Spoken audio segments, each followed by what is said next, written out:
Good evening, New York Jets fans. It is Midnight Mike, your late night New York Jets host here on the Midnight Mike Show, coming to you again, as always, usually from the Long Island Sound.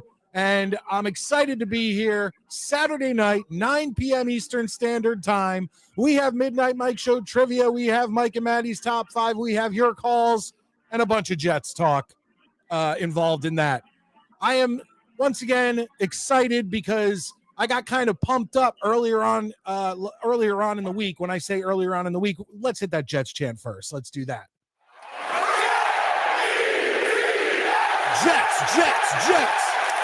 Like I said, when I said earlier on in the week, of course, I actually meant yesterday, because last night I was a guest on the Jets Worldwide Wide with Johnny and Snowball, and I had a blast. And if you did not check that out, it is available on their page. We talk a lot about the New York Jets and their depth and where they need to continue to build depth or where they kind of need. I mean, there's positions on our team that depth isn't even an issue. It's we don't even have the starters, and we need to figure that out quick.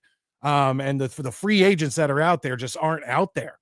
You know, especially at wide receiver, there's nobody left.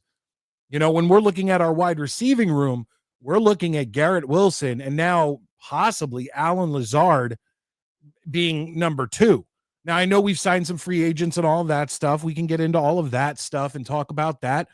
But, yeah, there's a lot of positions on the New York Jets that need a lot of help. And to sit there and think about only depth, we need to be thinking about starters. You know, that's a lot. But either way, the title of this episode, of course, is The Quarterback Curse. And I don't know if the curse of Joe Willie Namath goes as deep as the Jets winning and losing games. I don't know if it goes as deep as the New York Jets luck. And if the Jets have luck, it's only bad luck, it seems. If the football gods are handing out luck, that's what we get. We get the bad luck. But it doesn't even fall down to the quarterbacks that are on the New York Jets, you know, in any specific year. I mean, think about it. Think about what happened with Zach Wilson. Everyone was during his combines and, you know, when he's throwing the ball, everybody's amazed. You know, he looks all sharp. He comes to the New York Jets, splat. Sam Darnold comes to the New York Jets. I believe his first throw, it could have been later, but I remember it as his first throw was an interception. Okay. And then he's the guy who couldn't even handle being on the field and is seeing ghosts. Maybe the ghosts of Jets quarterbacks past. You know, I'm not saying, you know, they're dead, but you know what I'm saying. And then he goes, you know, he finally gets to Minnesota, has a great year, and he looks pretty sharp until the pressure's on, of course. Same with Geno. Geno's on the Jets. He's playing decent, you know, whatever, and then gets punched in the mouth, and he's out with a broken jaw. And he leaves, goes to Seattle, has a career resurgence.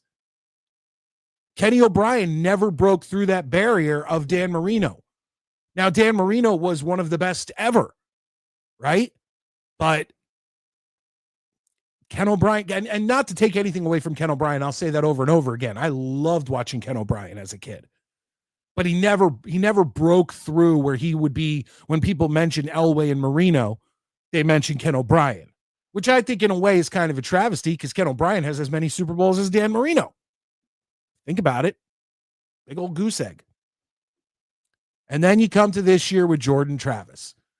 And I honestly, I feel bad for the kid. I'll be honest. I think most Jets fans do.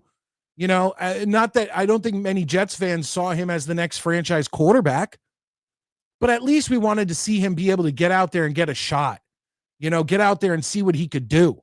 Because before his injury, at Florida State, he looked pretty damn good. He looked pretty promising, and the injury did not come with the New York Jets. He obviously came in his college days in Florida, but he was drafted because most people thought that he could be rehabbed. He could have surgery. He could have it fixed. He could be rehabbed.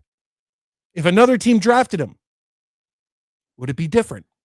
Or was that a quarterback curse of the New York Jets? That's something I want to talk about tonight. Let's bring in my co-host, the brother from another mother, the Beavis to my butthead, Matty Jets. How you doing tonight? I'm good, man. What's cracking? Nothing. I'm hoping that everybody who's watching right now is hitting the like button, Matty. That's what I'm hoping they're doing right now. Well, hopefully. I'm sure they are. It's a lovely Saturday evening, so just glad everybody's Is it nice out there in Denver? Oh, God, it's beautiful. It's like 75 degrees. Damn, it's hotter there than it is here. Yeah. We're in the high 60s right now. You got to realize, dude, like everybody thinks that Denver is the mountains out here. Correct, but I know you have those valleys. We're in the plains. It's 300 days of sunshine. Like, it's beautiful. Denver's great. You drive, an hour west and you're back in the Arctic Circle, but it's solid out here. I love living out here. Like when you drive around in your area, can you see the mountains? Oh yeah. Like that's the thing people say, like literally is if you can see the mountains, that's west. So like half the people out here give directions. They're like, all right, drive away from the mountains and then turn here. Or drive towards the mountains. Yeah, like the mountain there. And it's funny because if you go over on the other side, then it's like the mirror image over there. Yeah. So, but yeah, and it's funny. You can tell the weather too. Like you can look at the mountains and be like, can't see the tops. Something's coming in. We're gonna get rain. They're getting snow now. So it's pretty cool. That does sound pretty cool. I'm gonna have to go out there and visit sometime. You should, man.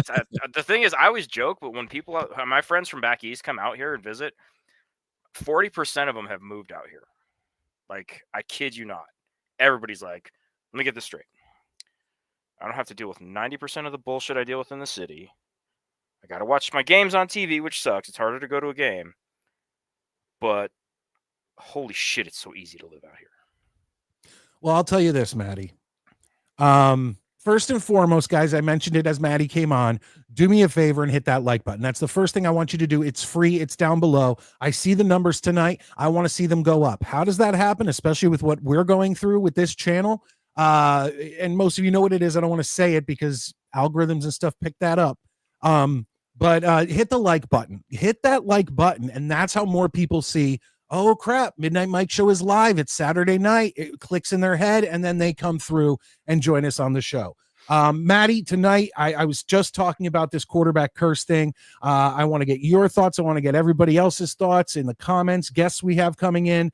But if Jordan Travis had been drafted by another team, would his rehab have gone better? That's all I'm asking. I mean, at this point, I don't know. Probably, like I said, I'm staunchly in the I don't ever want to see the Jets draft a quarterback in the first round ever again camp. Let alone really when every time they draft quarterbacks, it seems to go poorly. Again, I hate the quarterback position for this team because I really want Justin Fields to give me something to believe in, as the great voice. Give you something to believe in. Like give me a reason to think, okay, well, our quarterback position is not an absolute barren wasteland that no one should ever go to. So we'll see. But yeah, the Jets quarterback situation's always sucked. I mean, it's, Namath was great, and then that was it. I mean, we've had some quarterbacks we liked that were good, but never got us to the promised land. So we'll see. It's frustrating, but honestly, with the whole Jordan Travis thing, when I saw it, my reaction was like, "He didn't play for us any fucking way." You know what I mean? Like I liked him and I was rooting for him. Yeah, I felt bad. He's so young. That's the thing. To have your whole career pulled away from you. That, I mean, now what is he going to do? You know what I'm saying? And I wish him well. I'm not angry with him. I don't think he, misled the Jets or anything like that. But with this team and there's so many problems with this team. There's so much to fix. I mean, you were talking about wide receiver earlier. I can't get emotionally attached to anybody in that sense of, look, fix it. I don't care. He's gone. Yeah. Next man up. I cannot fucking worry about this. It's like this year. I like our draft, but our draft was a straight up, put spackle in the dam to stop the bleeding. Was what this was. We had positions that needed fixed. We're fixing them. Not a sexy draft, but a draft that needed to happen. This year's going to suck. I'm telling everybody right now, if the Jets go 7-10, I'll be thrilled. Oh, I would be shocked. Yeah, believe 7-10. I mean, I'd be best case thrilled. Scenario. Yeah, that's our ceiling. That's how you get better. Is okay. Take your lumps. Another good pick. Just that's how you got to build. But we'll see, man. I don't know. It's I don't have high expectations for this season, which is kind of nice, to be honest. Going into this season feeling like whatever, I'm still gonna get just as drunk on Sunday mornings as I do anyway. It's just gonna be fine.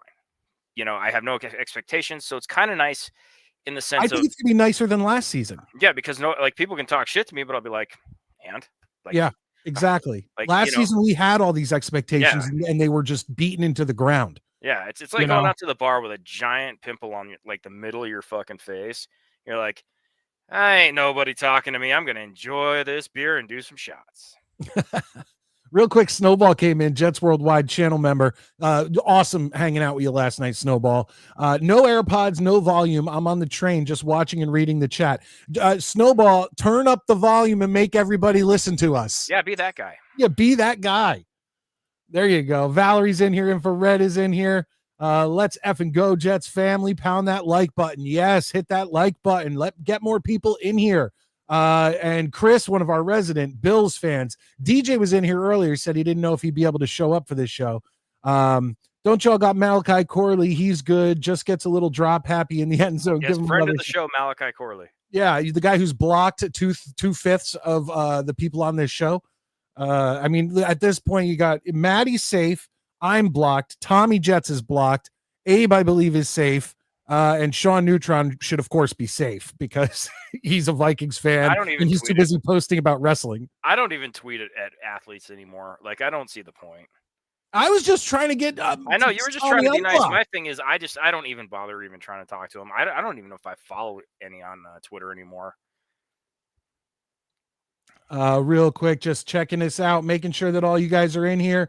Yes. Hi, Jerome. What's up, man? How you doing tonight? All right. What I want to do is we have Midnight Mike Show trivia coming up, and I believe that I have two opponents for you, Maddie, tonight here, and I think it's going to be fun. They're people and one of them is coming up. But real quick, I wanted to let everybody in the comments section and Maddie know what the categories are for Midnight Mike Show trivia, so you could get your brains a working. Okay, so tonight on the Midnight Mike Show, our trivia are 3 categories, 5 questions each. The last question is always worth multiple points. We have let's see here, 90s soundtracks. We have New York baseball, an oldie but a goodie. New York baseball. And then the final category is 90s and more 90s. And these could be any kind of questions about the 90s. And those are the 3 categories, 5 questions each for tonight's show. We will get into that. But first, I hate baseball trivia. Well, I don't retain it. Baseball, I like baseball in the moment. I know, but honestly, dude, I just don't retain baseball trivia because there's so much baseball shit out there.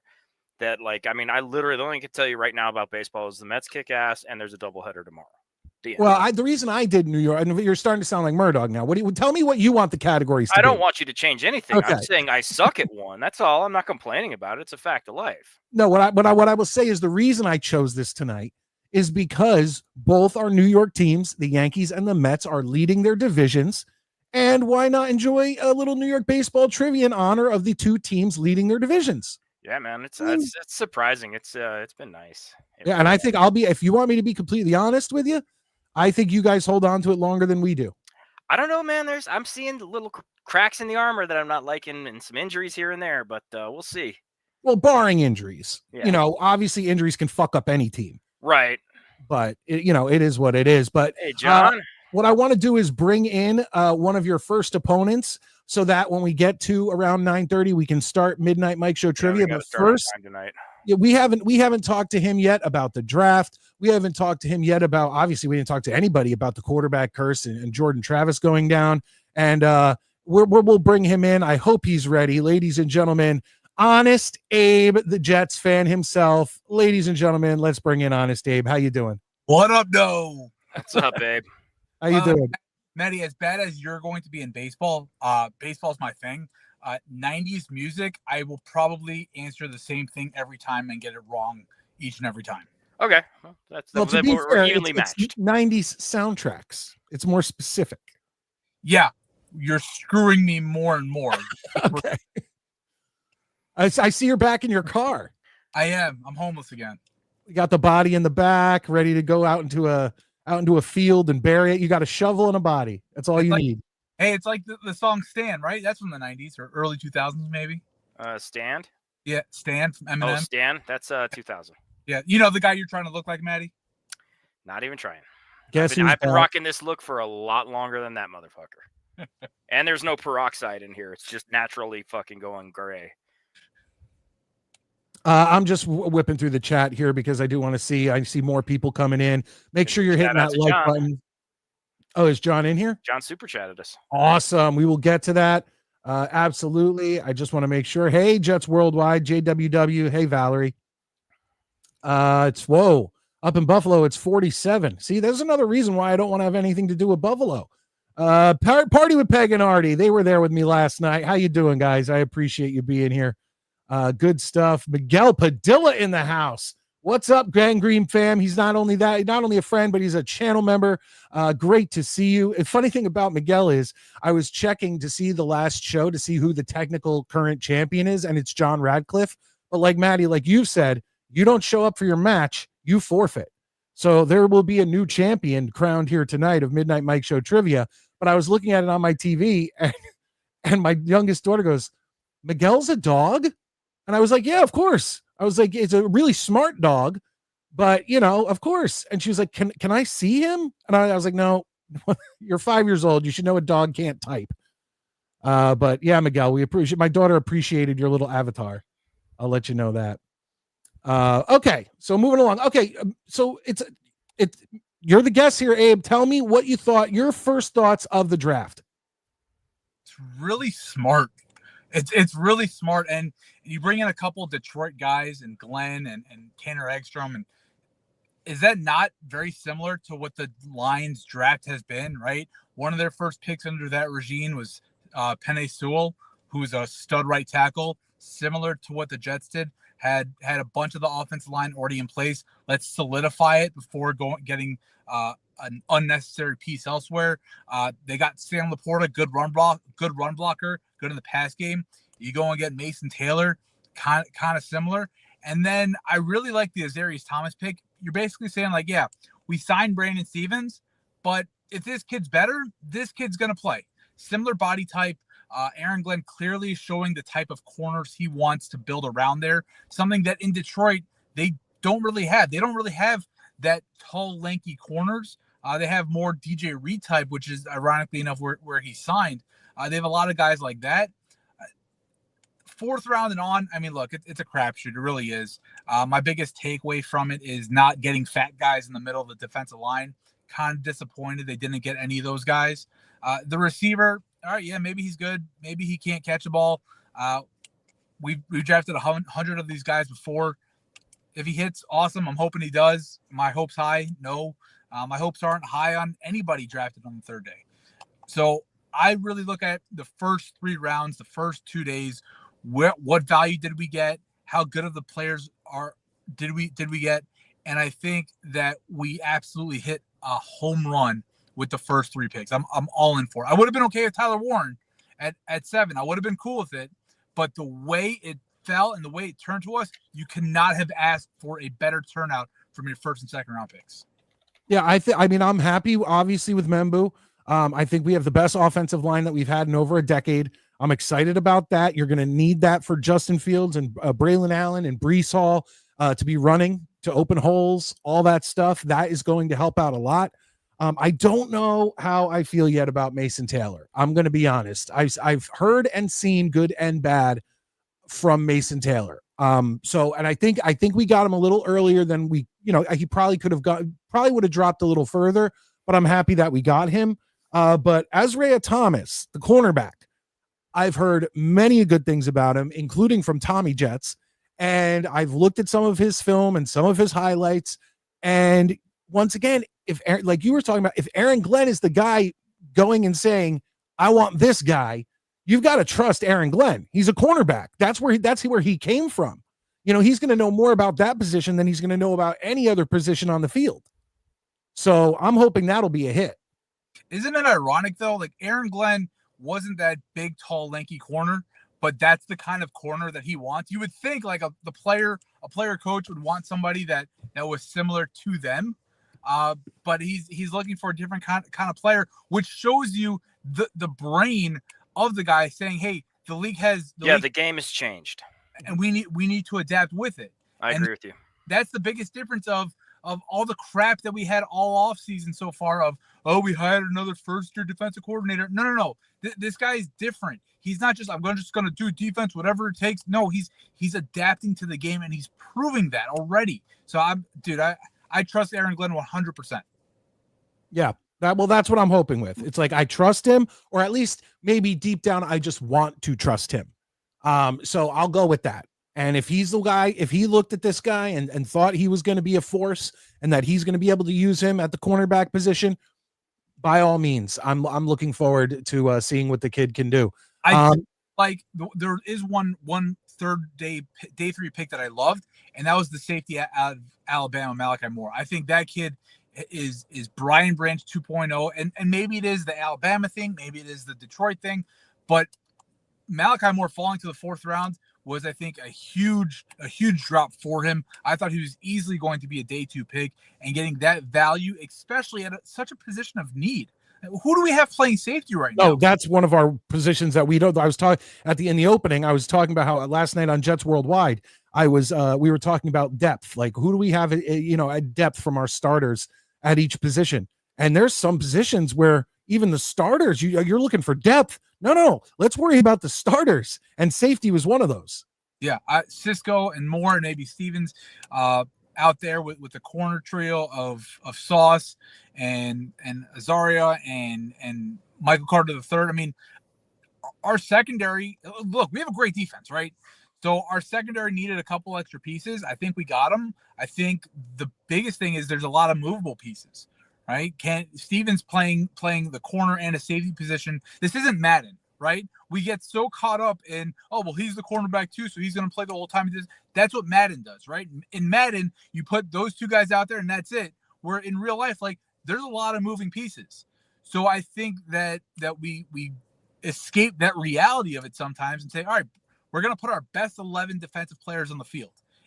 However that may turn out. If that's Stevens playing corner, playing dime, like who knows what it is, but we're always going to have our 11 best out there based off of what the situation is. Yeah, I agree with that. Real quick, let's get to that super chat, and John Radcliffe will get the Jets chant, of course. Jets. John Radcliffe, channel member, $5, says, Mike versus Maddie versus Murdog, Radcliffe hosts. Let's pronounce Massachusetts town names. Seriously, it'll get some laughs and people will enjoy it. I don't think we're going to be able to fully do that. I don't acknowledge Massachusetts as a state anyway, so. But I was going to say it might just have to be Mike and Maddie. Maybe we could bring in someone else. That'd be cool. But I wouldn't be against trying to pronounce names, wacky town names, whether they're Massachusetts or anybody. I do think that will be funny because up here in the Northeast, I mean, especially in New England, you got some weird ass names and things like that. For roads, for towns, like things and a lot of them have old like Indian pronunciations, and that'll throw you off. The word Peabody. I don't know. What do you mean Peabody? Okay, Peabody. Yeah, it's Peabody or Pibbity, however the fuck they do it there. Trust me, I know what I'm talking about. I would say Peabody. Yeah, but I'm like, so if you find a corpse, is it a dead biddy? No, it's a dead body, but it's Peabody. No, it's not P-Bitty, fucking dumbasses. The whole English language is stupid. Oh yeah, have you ever seen those clips on YouTube of people like comedians talking about the English language? How they'll say a word and then they'll say, "Oh, then that's spelled this way. So how would this be pronounced?" And then you'd think it's completely different. Yeah, the English language is pretty fucking fucked up. But anyway, real quick, I want to point out that John put that super chat in. This is the first show of the month. I really do appreciate that, John. And I didn't get to do this at the end of last month. So everybody listening, if we get 10 gifted channel memberships tonight, I will match 10 gifted channel memberships. Okay. So if you can super chat, I very much appreciate that. But I want to carry this over from the end of last month so that if we get 10 gifted channel memberships throughout the show tonight, when we get to the 10, I will then gift 10 myself and make it 20 on the night. So, all right, well, let's get this started. We're coming up on the half-hour mark, and this is the point where we got to get into some Midnight Mike Show trivia. Then we got to get into some other stuff. We got Mike and Maddie's top 5. We got your calls, all of that. But I want to be on point tonight because I have a lot of working pieces. So let's bring in Maddie's other opponent from Jets Worldwide, wide, Johnny boy. How you doing tonight? Mike, Maddie, Abe, what's going on, brother? How you guys holding up, man? Good to see you. So I have a few questions, and hopefully you guys will be able to answer. A, does spelling matter? No. Is this 60s trivia? 60s? And how about the Mets? How about the Mets? Oh, no, I forgot you're all Mets fans. Hey, brother. God damn it. Oh, I did not even think that one through. I did not even think that one through. Praise for me. Let's go, Mets. There you guys go. F-A and do-do-do. Dude, I haven't been in New York in 15 years. Favorite song, man. I still I sing it to my daughter. Meet the Mets. Oh, I sing it to my dogs. The Mets. I'll change it to Meet the Mets. And greet the Mets. The only problem with that is I used to. Oh no, that's the one I can play. So that I play that in Mets 2128's intro, but I can't play the old Yankee song that you hear on like the fan and stuff like that. I can play the Mets one, I can play the Jets one, but I can't play the Yankee one. And there was another one I couldn't play because I got hit with like a copyright or whatever. But Clancy, I agree with you there. National League is tougher. I'm not going to deny that. 100%. So thank you for being here, Clancy. But no, what made you think that there was 60s trivia? Alcohol. Oh no, tonight is mostly 90s. You know, aside from the New York baseball category. Oh, okay. So yeah, I'm with it. I mean, 90s. I think I was like 3 during that time. Oh boy. Well, my older than that, bro.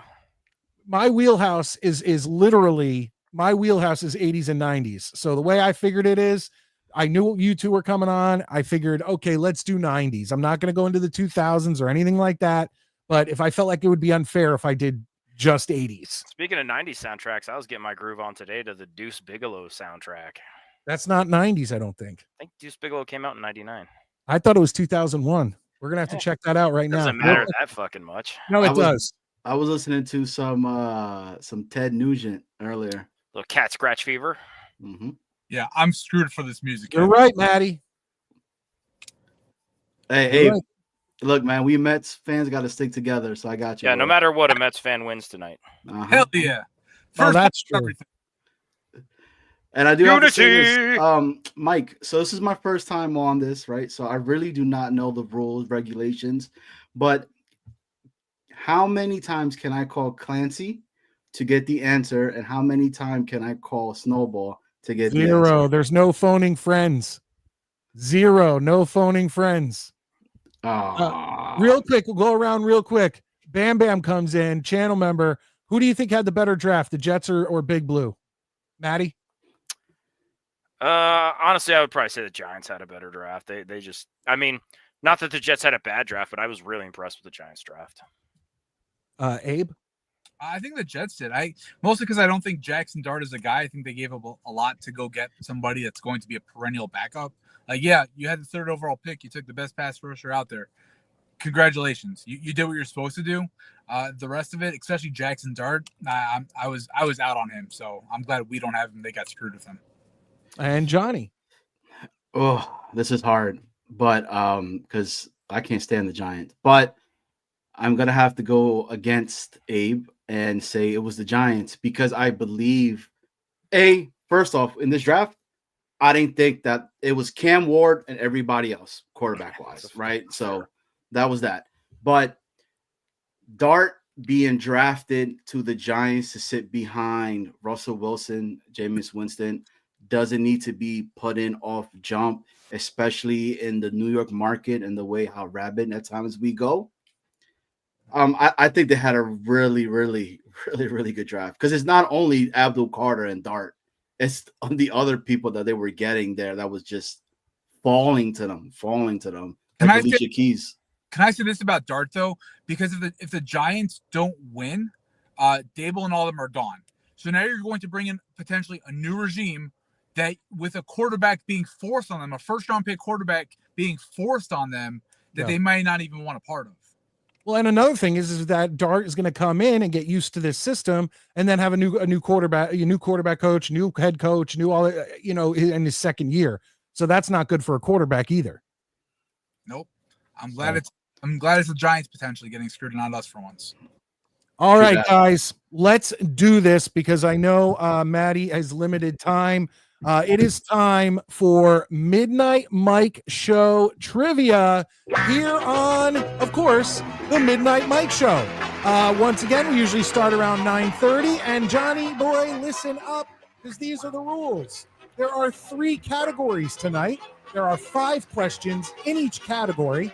And the final question in each category is worth multiple points because I want to be able to get to those. I don't want somebody to be eliminated in a category and not have a chance to come back. So I've now made the 5th question always worth multiple points. So what I want everybody to do is get prepared. And does everybody have something to write with? Abe, you're in a car. Oh, dude, I'm a cop. I'm a cop. I always got something to write with. Okay, fair enough. All right, Maddie, you know what? John Ratcliffe is technically the champion who's being dethroned tonight by a Mets fan. So everybody have fun tonight. Hit the thumbs up. First thing I'm going to ask Maddie to do is pick one of our guests to go first. You can even eeny, meeny, miny, moe it. I don't care. This is heads. This is tails. Heads, Abe. Tails, Johnny boy. It is heads. Abe, you go first. All right, so hold on. Give me a minute. I flipped a Whalers card. That's got to be a first. Please don't ruin that card. I got 255 of the same card. You send me a Whalers card. I can send you fucking 10 of them, dude. I bought it's an Ulf Samuelsson, who's my favorite hockey player of all time. And this is in the early days of eBay. And this guy's like, yeah, I got a 255 card lot of Ulf Samuelsson. I'm like, sweet, dude. I didn't even know you had that many. He sends me a brick of fucking O-Peachy fucking Ulf Samuelsson cards. Hell yeah, dude. So I have bookmarks. I'd like one. You can have fucking a dozen of them. I've got a whole. Well, send me a few. I'll put it in a frame behind me. Okay, so John Ratcliffe in the chat, Nate in the chat, Party with Peg and Artie in the chat, Greg in the chat, a lot of you guys, Infrared, Jets Worldwide, all you guys in the chat. I appreciate you being here, but before we start, Maddie, what is the rules for the chat answering the questions? Don't put the fucking answers in there until we give ours. I don't know how many times we got to go over this week in and week out, but shut the fuck up. There's always someone who ruins it for the bunch. And then they get mad at me when I yell at them like it's not common sense. All right, here we go. So, Abe, you get the first pick of the category, and you've chosen 90s baseball, or no, New York baseball. Yep.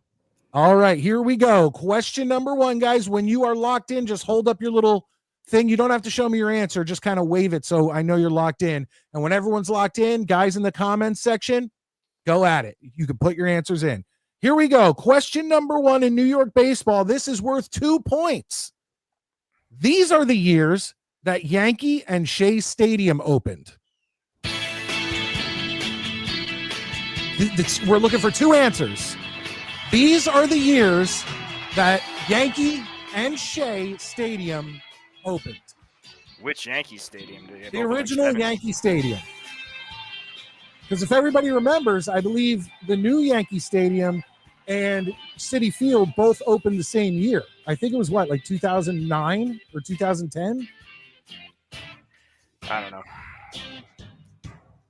All right. You got to put your pens down. Once that dumb hits, that's the end. So here we go. We'll start off all the way to the one side with Maddie. Maddie, what is your answer? Let me see. 71 and 21. I don't know. 71 and 21. Ooh, boy. All right. Go to the other side. What do you got there, Johnny boy? 91, 94. 91, 94? You said this is 90s, right? No. The other two categories are 90s. This is New York baseball. All right. I've had a lot of beers tonight, guys. I like it. 91 and 94 is not going to work for me, brother. Abe, what do you got? All right, I got 1925, which might be a little late, and then I got 1964. Yankees is wrong, but Mets is right. So 1964 was the year that Shea Stadium opened. Yankee Stadium opened in 1923. I was 1923. I was fucking close. You were close. I'll give you that. Everybody coming in, I'm seeing these numbers go up. I appreciate that. Hit that like button. That's what I'm looking for. Here we go. Abe, you got the question right. Do you want to stick to this category? Yeah, keep it going.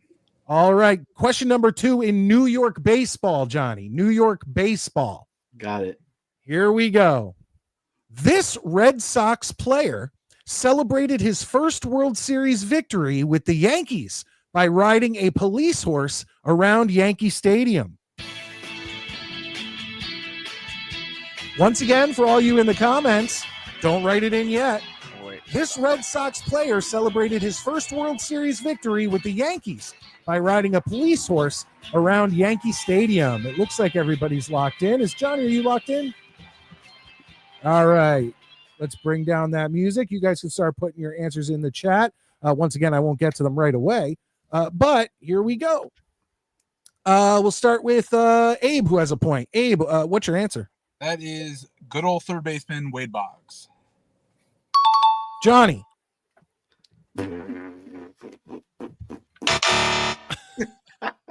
Maddie. Boggs. All right. What did Johnny write? I don't know how to spell or read or write, so this is kind of not fair right now. You're doing fine, buddy. All Dude, you have to do is hold it up and say it. As long as it looks like what's on the card, we're good.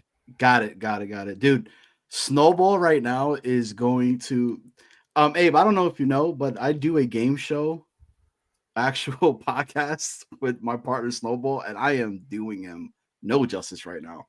Let's go. Let's go. Oh, Nate's giving you shit in there. Dude, Nate is gonna be the fact that I got that Shea Stadium question wrong is You got it bad. wrong by 30 years, bro. I know. It was Miguel bad. Padilla gets a point. Wade Boggs. All right. Abe and Maddie got a point, but Abe's the guest. He's still leading. So, Abe, are we sticking with New York baseball? Yeah, I got to get myself out to a lead. All right, here we go. Number 3. Who was the Mets starting pitcher in Game 7 of the 1986 World Series? Wow. Hey, Abe, you don't have to show the answer. You can't read my handwriting. Yeah, don't just hold it up so I know. I got it. But everyone in the comments section, who was the Mets starting pitcher in Game 7 of the 1986 World Series? I can't spell his name. It's okay. It starts with a D. Well, yeah, we know you love the D. All right. Here we go. Let's start with Maddie. Maddie, what do you got? I wrote Bobby Ojeda. Oh, unfortunately, that was Game 6. Oh, that's right. It was, wasn't it? Honest Abe. Oh, I know who it is. It's the flying Hawaiian Ron Darling. Ron Darling. God damn it. Sorry. No? What do you got there? I can't spell his name. The bright, something like that. It was the other Hawaiian that was in there. He called him No, did you just say DeBarge? It's not DeBarge. No, guys, Roger McDowell. Roger McDowell. Yeah, there he goes. Oh, he's because Darling was the closer. No, you're wrong. I don't know. All right, we'll check. I don't mind checking. I don't mind checking my work. I've done it before. Who started? Roger McDowell got the win. He was not the starter.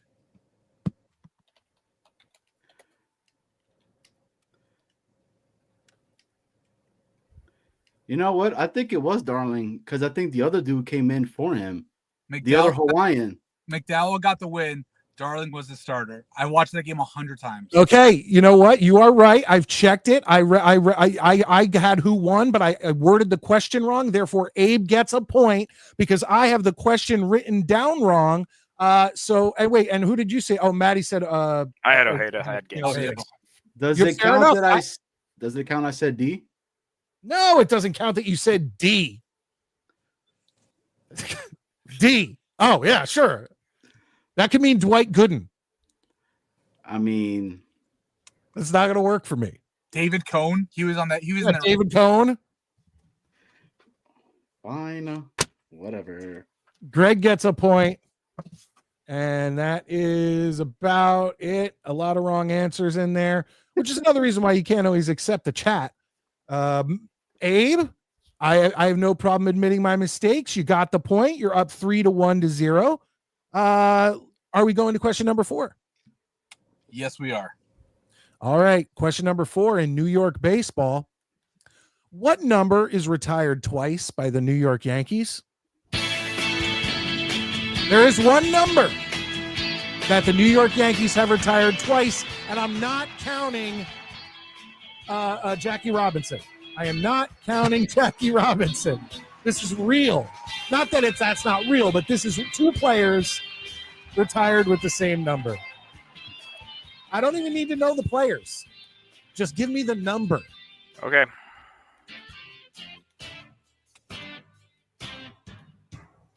All right. Honest Abe, you're in the lead. What do you got? That's such an unfair question for 3 Mets fans. I think it's number 8. There you go. Maddie, what do you got? I put 3. And Johnny. 24, 42. Yeah, it was definitely 8. Who? Yogi Berra and who else? Bill Dickey. Oh. So both of them were number 8. I don't know how that worked out, where they were like, "Oh, we're going to retire your number. Oh, but you too. We'll do both of you." I don't know how that worked. Man, I feel like the team getting beaten in the back of John. Look, I told you I got to come out to a lead with baseball because the rest I'm screwed. Boy, John. What's your proof that Bob Dickey and Yogi Berra are, as you called them, the I don't even want to say it because I feel like you can get in trouble on YouTube for saying shit like that. Oh, Jesus Christ. It's always got to be someone, right, John? All right. Final question, Abe, in New York baseball. Yes, sir. All right. This one is worth 5 points. And guys, this is a Mets question. Hell yeah. Here we go. Oh, boy. Final question worth 5 points. I need 5 answers. These are the New York Mets' top 5 home run leaders. This is a point where all of you should get a couple points. Once again, for the comments section, these are the New York Mets' top 5 home run leaders. I'm going to give them a little bit of time because it takes a little while to write down 5 questions. So, guys, don't put anything in the comments yet. Uh-oh. Jets Worldwide says that Johnny Boy is fired. Well, but on the other hand, the Scott music's Foster up, so. But on the other hand, Scott is cheering for you. Let's go, Johnny. All right, here we go. Let's see how well these guys know the Mets. Okay, Johnny, but I see you waving your hand. Let's go to you. What do you got? I might get killed on this one too, man. All right. D. Wright, Strawberry, the Pizza Man himself, Hojo, and Pete. I'm not going to tell you how many you got yet, All right. but you got some points. Abe? I got Straw, David Wright, Mike Piazza, Pete Alonso, and Carlos Beltran. And I don't think Beltran's correct.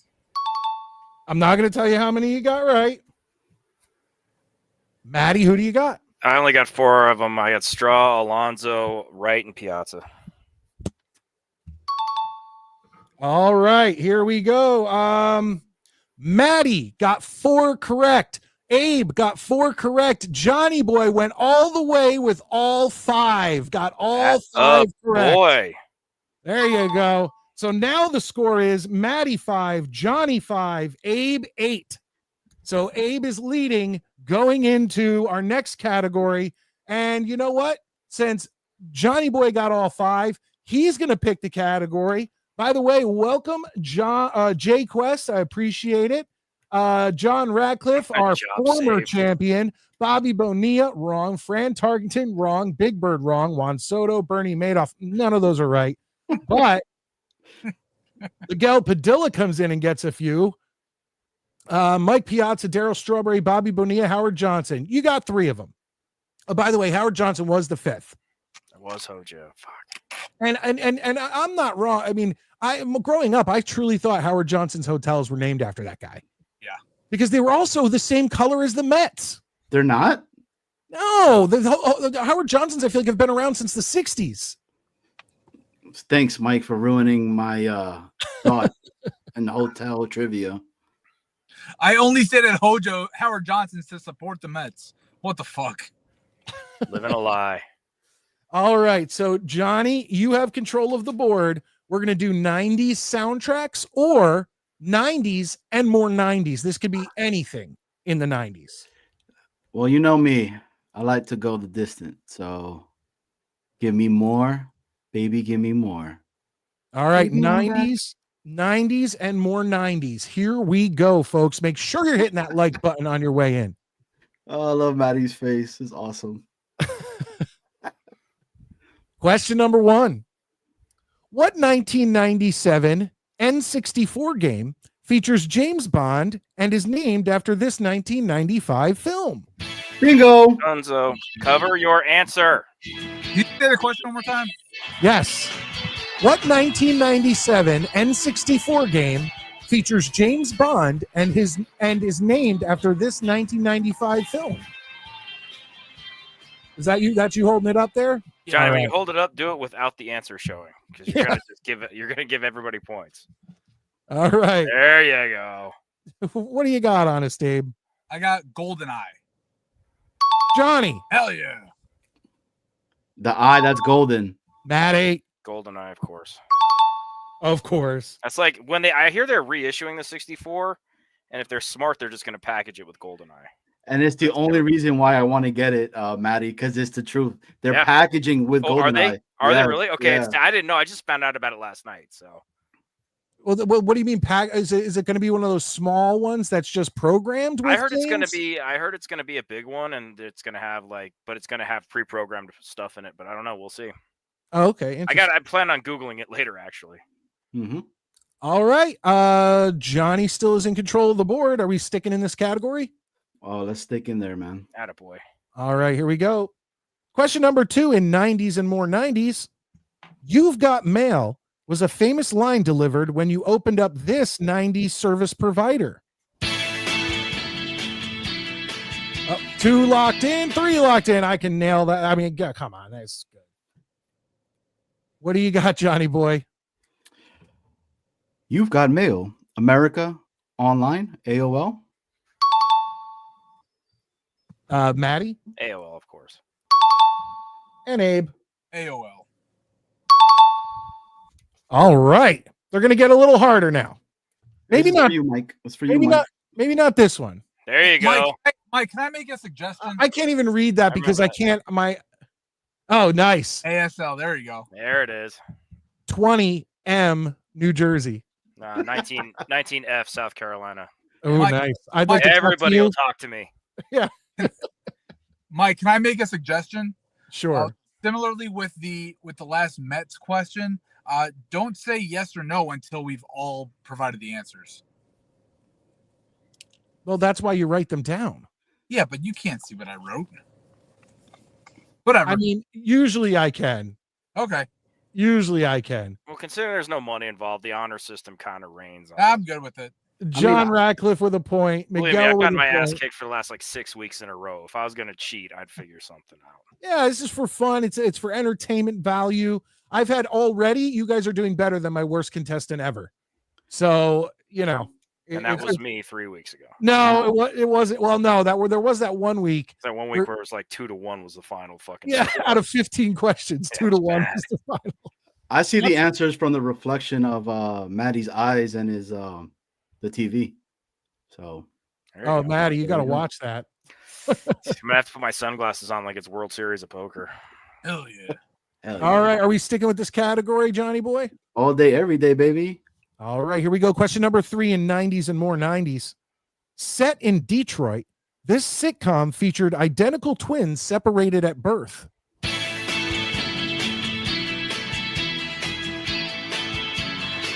We got it locked in. Guys, for the chat, set in Detroit, I might not have this one. this sitcom featured identical twins separated at birth. Dude, I don't know. This is a fucking guess on my end. 90s TV sucks for me because all I did in the 90s was play hockey. So I barely watched any TV. I thought you were going to say off. You were too busy slaying the pee to watch No. television. But I did that between periods. Oh, there you go. There's no TVs in the locker Dude, there's room. actually a really funny. I don't know if it's a. I don't have TikTok, but a lot of times TikTok will switch. You'll get them on YouTube Shorts, or you get them on Facebook Shorts. And there's this really funny guy or these group of friends that does hockey. Like, you know how there's adult hockey leagues, Mhm. and it's just things that happen in adult hockey leagues, and it's just really funny, like how serious they take it, and it's just a fun watch. And if I ever catch it again, I'll try to figure out the channel name for everybody.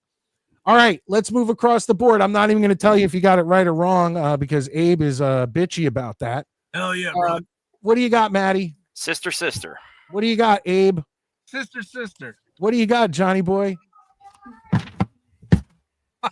Not sister. one day at a time. No, the correct answer was sister. Tia and Tamara Marowi. Ah, I was I horrible. was like, I hope this is right. So it looks like you were watching some television. No, the Detroit clue is what did it. Do I get points for having this? You know, but No, dude, you're like a that's single mother horrible. who wants free shit because she's a single mother. Get out of here. I am, man. I need to make money, dude. OnlyFans, baby. Everybody No, else. all he needs to do is take that kid, go somewhere, scream the N-word at somebody, and then put up an OnlyFans. Or That kid is a cute kid, though, Johnny. I have to say that is an adorable baby. I appreciate it. is that the Definitely one? has Is to that look the one we saw born live on the air? That's the one. like- Nice. Attaboy. Wow, she grew quick. No kidding. They grow fast at that age. Yeah, they bro. do. No. Real quick, we got a Jets chant in the house. There we go. Jets. Infrared comes in, and I'm reading this because he paid. Where the fuck is Murdog and DB? Answer number 1, nah. Question number 2, really? I don't know. Well, the first one I know, but he's not here. All right, moving along. The land before time. Come on, John, you're better than that. All right, here we go. I'm assuming we're moving to question number 4. Oh, Johnny doesn't have control anymore. Those guys do. Abe's the Man. guest. Abe, do you want to stick in this category? Yeah, let's stick with it. Okay, here we go. Question number 4. Sinead O'Connor tore up a picture of this man on Saturday Night Live. Sinead O'Connor, baldy, kind of looks like Maddie, tore up a picture of this man on Saturday Night Live. I watched that shit happen live, too. Waiting on Johnny boy. I know he's got this one. All right. Abe, what do you got? I have no idea. I wrote Bill Clinton. I'm sorry, Abe. I'm not supposed to do that. Go to Johnny Boy, because Johnny, what do you got? He just died. Pope. Now here's the problem. Now we need to be a little more specific. Yeah, because the one who just died is not the answer. I mean, I'm not talking about that. Pope died too.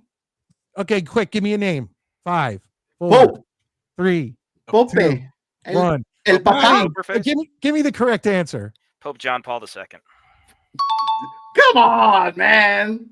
And You honestly, did not know this. and I'm a Catholic, but that might be the most punk rock thing anybody's ever done on live television. Whether you appreciate it or not, that took some balls. Oh, especially back then. Yeah.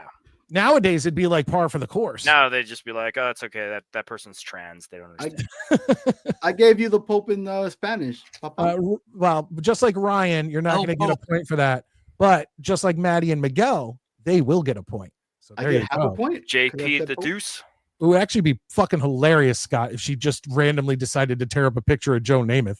Hell yeah. Y'all, you know I'm a Giants fan, you pricks. All right. Your fucking stadium. This one should be easy. I'm hoping we got this is a 2-point question. Question number 5 in 90s and more 90s. Here we go. Maddie, do you want to stick in this category? Yeah, go ahead. All right. Name the vice presidents that served during the 90s. There we go. Name the vice presidents that served during the 90s. Man. Remember comments, just hold off 1 second there. We still got people writing. Abe is locked in. I don't know his last name, man. Thanks, Somebody's gonna mess me up. I know I got one of them. I'm totally brain farting right now. All right. Here we go. Johnny boy, what do you got? I got Gore and Dan. With a Q. Yeah, son of a bitch. I'm gonna get Quail. this. Oh, Abe. I got Al Gore and I wrote Bob Dole. Bob Dole. You got a point. Abe got a point. Johnny got 2. Maddie. I got Al Gore and I could not remember fucking Dan Quayle's name to save my life. I That's never heard okay. of Dan Quayle until right now. Most people haven't. He's just one of the dumbest people that's ever been in politics. Well, there have been some to try to take that to make them hold their beer recently. But Yeah, but he certainly worked at it. Ryan, I'm sorry. Judge. Good job. Wow, I heard him. I heard him start. Give me that again. Give me a Jets chant. Ready, Bobby? 1, 2, 3, go. Jets, Jets. Uh-oh, the other one's crying too I now. cannot believe I forgot Al Gore or John. All right, good night, puppy. Go to mama. You want to know the funny thing is? He was the butt of so many jokes. Scott had the same excuse last week with the 80s. So Scott doesn't remember 2 full decades. That's a problem. All right, we only got one category left here, 90s soundtracks. And right now our score is close. Abe is in the lead with 12 points. Maddie is in second with 10. Johnny is in third with 9. Yeah, it's anybody's so game. it is anybody's game here. But dude, I almost said Nixon. But YouTube bitches are on notice right now. I'm screwed. I don't know anything about music. So Big Daddy Matty is coming for your ass. All right, here we go. I talk a good game. Watch me fucking ruin this category and do nothing. Here we go. This band scored a hit with, by the way, 90s soundtracks to everybody in the comments. This band scored a hit with Till I Hear It From You on the Empire Records soundtrack. Once again, for all of you in the back, booyah! This band scored a hit with Till I Hear It From You on the Empire Records soundtrack. Dude, Give me the point, bitches. Your days are not Bird, cause Maddie's here now and knows. Scott went hard for 2 God, I decades. sing good. I've never even heard of that song. I'm sure you had if I would sing it. Yeah, I guarantee you've heard it on the radio. Oh. Yeah. Johnny, what do you got? I don't know. I know the last name, but I can't remember the first one. This is some serious fucking whataboutism bullshit. I can't give it to you. You ain't getting no half points. This is real fucking life. Abe. Protect your neck. You didn't get it, did you, Abe? No, I wrote TLC. I think that's a real from the 90s. Maddie. Gin Blossoms. The Gin Blossoms. Oh, dude, you got to give me some points. That was close. Close counts in horseshoes and hand grenades. That's true. Touche. Till I hear it from. All right, don't sing. Let's go. Hear it from. Come on. Hey, did you ever watch Empire Records? Jesus Christ. Empire Records is a surprisingly good show. Mets 2128 gets a point. There you go. John Radcliffe of boy, if you were in here defending your championship, you would have lost hardcore. So I guess think it you doesn't get matter. disqualified for that answer. All right, here we go, guys. I think we can all get this one across the board. Here we go. Question number 2. This 1995 soundtrack featured Seal's "Kiss from a Rose." Once again, this 1995 soundtrack featured Seal's "Kiss from a Rose." Full name of the movie, folks. Are you Full serious? name of the movie. Yeah, it's not that hard. John, Brian, guys, Maddie. I'm gonna let Maddie go off on you if you keep pulling this shit. What do you got, Johnny? Thanks for putting it upside down. Batman Forever. Abe. I had no idea. I wrote Space Jam. Oh boy. And Maddie. Batman Forever, which also featured one of the few U2 songs I can stand, Hold Me, Kiss Me, Thrill Me, Kill Me. Yeah, I was originally going to make that the question, but I was like, that's too Obscure because everybody knows Kiss from a Rose. Exactly. I figured that would have been a little bit easier. Define everyone. Well, yeah, correct. Everyone born before 1980. Mike, Because I know, Abe, you're like hold 10 on. years younger than Now me. Maddie and Abe are tied with 12, and Johnny's at 10. They're both creeping back to surpass Abe here in this category. I told you this is my doom. Mike, can we get a snippet of the song from you? Ryan would not I got have gotten 13. I got 12 minutes left. No singing. would not have gotten a point for that. John Radcliffe embarrassing himself. Metz gets a point. Miguel gets a point. Metz 2128's middle finger does not get a point. But I like the answer. Some Bond movie. Some Bond. Even if it was a Bond movie, you wouldn't have gotten credit on that one. I like the attitude. Here we go. Only 3 questions left in the category. All of them worth multiple points. Oh, wonderful. Here we go. Question number 3. Shoes on the other foot from baseball now, motherfucker. I knew it. This horror rock icon had a track on this 1992 soundtrack that he also performed in the movie. What is the name of the movie and the horror rock icon? Here we go. This horror rock icon had a track on this 1992 soundtrack that he also performed in the movie. I know this. It took me a minute. And if I guarantee you have all seen this movie. And I can tell you the name of the song, too. Hell yeah. Yo, Abe, Dude, man. Bro, Abe I'm looks like like, a man who is just seeking the sweet, sweet embrace of death now. Yeah, this might be the biggest fall from grace. He's like, Abe's just going to get out of the car and go inside. I told you, like, I know nothing about music. All right. Abe, so you got nothing? I wrote Meatloaf. Meatloaf. All right, Johnny boy, what do you got? Cooper? Okay, you got 1 point. And Maddie. It was Alice Cooper in Wayne's World singing Feed My Frankenstein. Yes, and 2 points for Maddie. You know, I was 3 in 1992, right? Look, Yo, that's a badass song, by the way. yes, it What's funny is. is they wanted him to sing something else, and he like fought to sing "Feed My Frankenstein."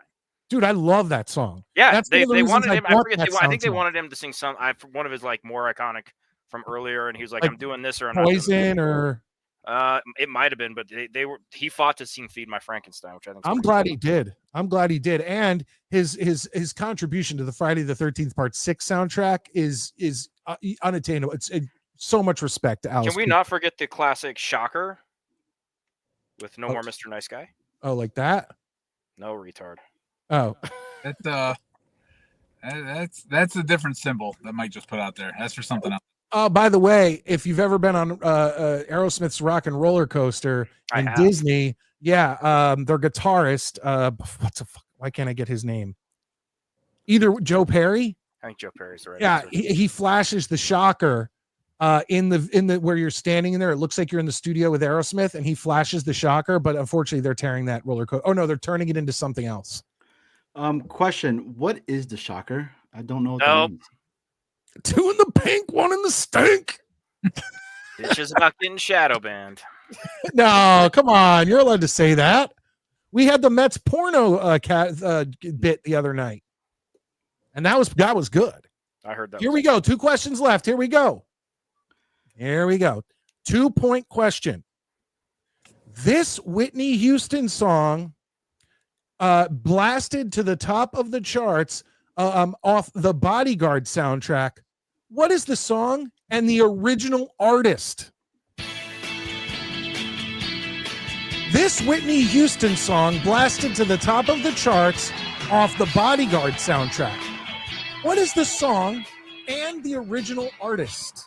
I think I got one of these right. I think I got one wrong. Oh, I definitely got them both wrong. I think you might get this one, Gabe. I know for a fact. This is a punchline in so many jokes. There you go. Mets 2128's middle finger says, "Trust me, Mets 2128 is happy with me in the stink." Oh boy, I got this. I know this one. Okay, let's hear it. Yeah, Johnny boy, give it to us. Dolly Parton, "I Will Always Love You." And 2 points for Johnny. What do you got, Abe? I wrote the national anthem, originally sung by John F. Keyes. That would be not correct on either question. Maddie, what do you got? It's Francis Scott Key, by the way. I Will Always Love You, and I know Shaka Khan did a cover of it. I couldn't remember, so I put them down. So you get I get one. 1 point, but Johnny with the 2 points. And our final question of the category were 3 points. Name the top 3 soundtracks sales-wise of the 1990s. Name the top 3 soundtracks of sales in the 1990s.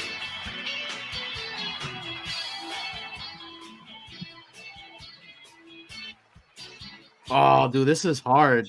Yeah, this is a tough one. By the way, John Ratcliffe finally chimes in with a point from that last question. Miguel Padilla nails it, and Valerie nails it. Good job, guys. Points all around. We'll see how this goes.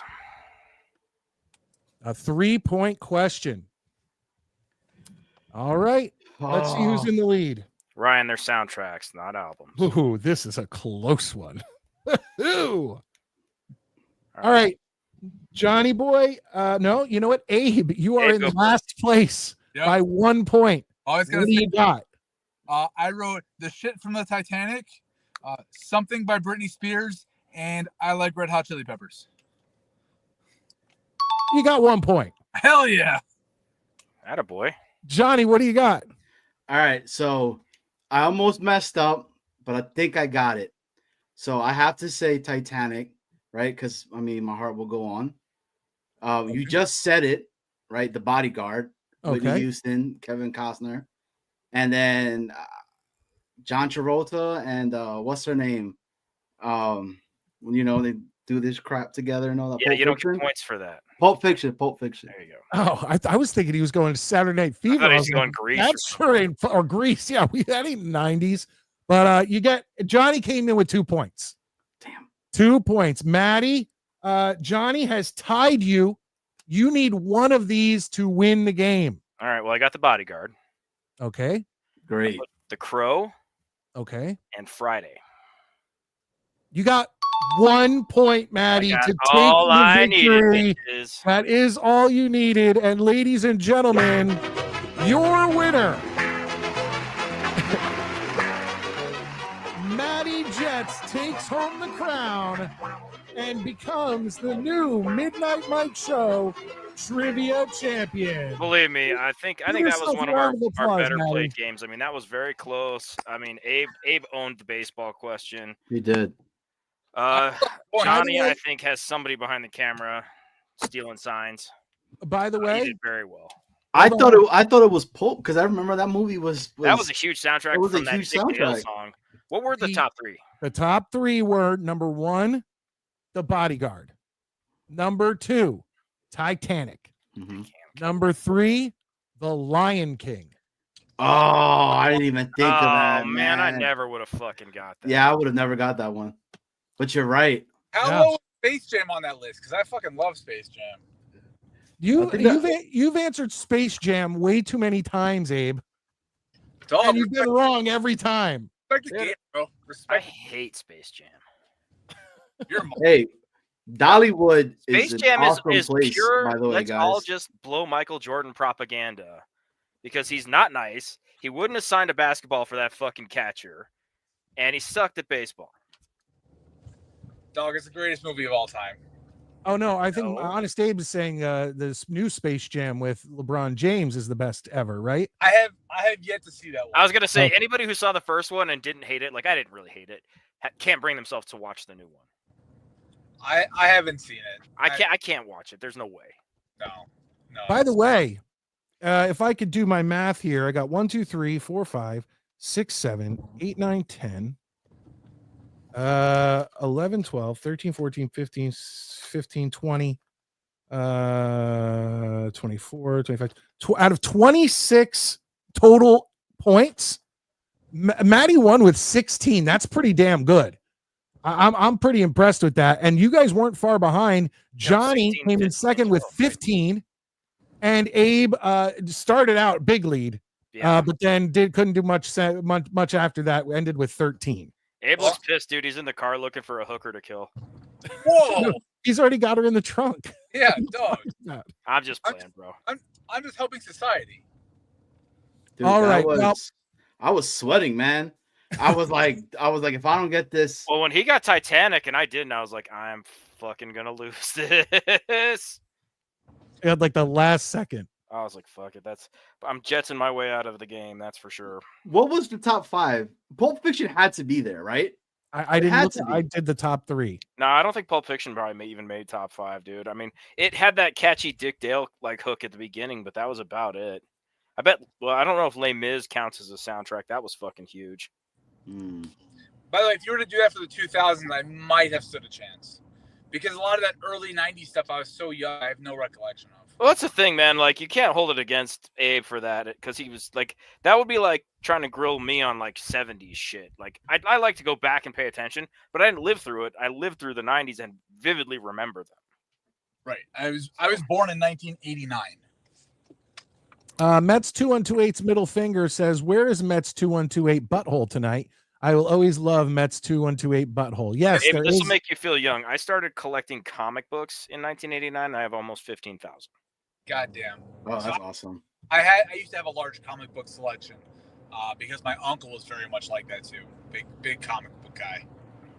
Yeah, I be loving my comics. But see, the funny thing is, the only reason I even started collecting comics is I was 11 in '89 and I didn't know what to read. Like, I ran out of novels to read because I didn't know anybody but Stephen King and like whatever else.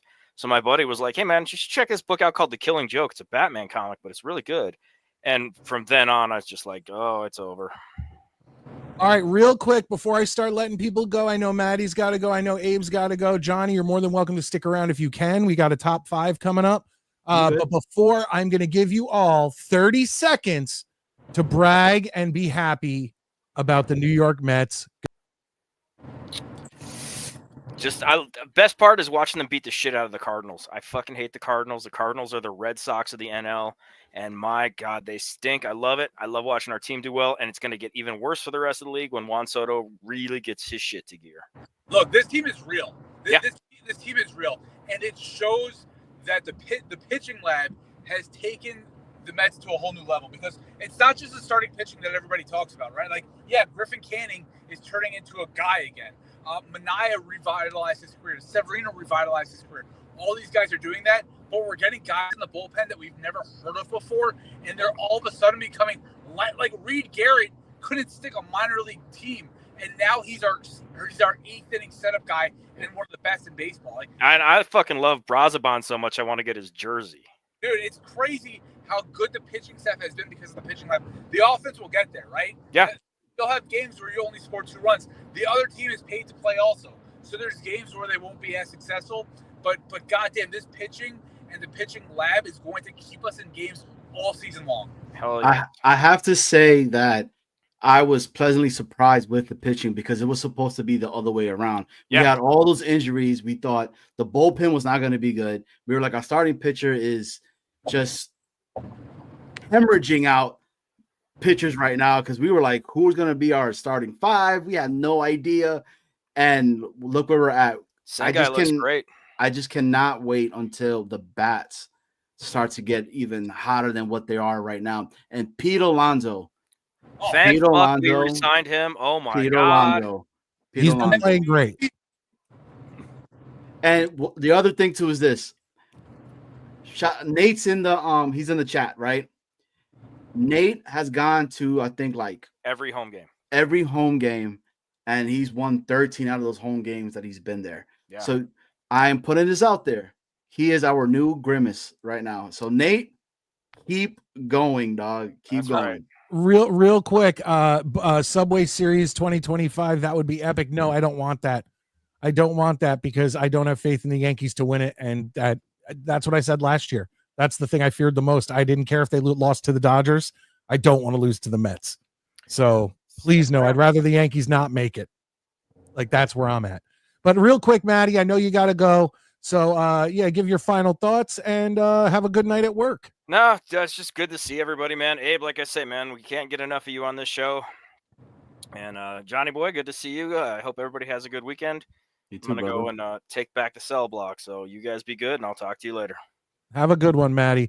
Abe, I will also let you go, but first, I just want to bring in someone that I know you'll appreciate talking to. Tommy Jets, how you doing tonight? Tommy Jets! What's up, dude? Tommy, I miss you. Abe, what are you doing? Are you just driving down the streets of Detroit looking for somebody to beat up? Dog, we don't do that anymore. The Department of Justice came and told us we can't just beat up people walking down the street. Now we have to come up with this thing called probable cause. Thanks a lot, Bin Laden. Yeah.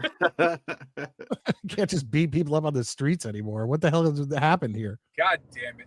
No, that's what we turn off body cameras for. It still happens. Real quick, John B comes in and says, Bobby Midnite sent me here. Yeah, Bobby Midnite, big Giants fan. So thank you. Appreciate you swinging by. But yeah, I know Abe has to go, but I wanted to bring you in, Tommy, while Abe was still here. Really?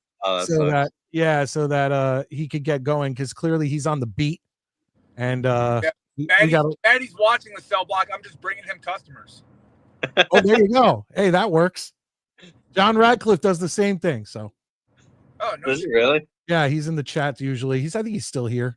He's probably a little embarrassed though because he did so bad. Hey, John, if you're still here and you're on the job, hit me up. Let's talk shop. All right. Well, Abe, thank you very much for being here. Whenever you can get more time, please, you're always welcome. I appreciate you, brother. I'll talk to you guys soon. Later, Abe. Later, Abe.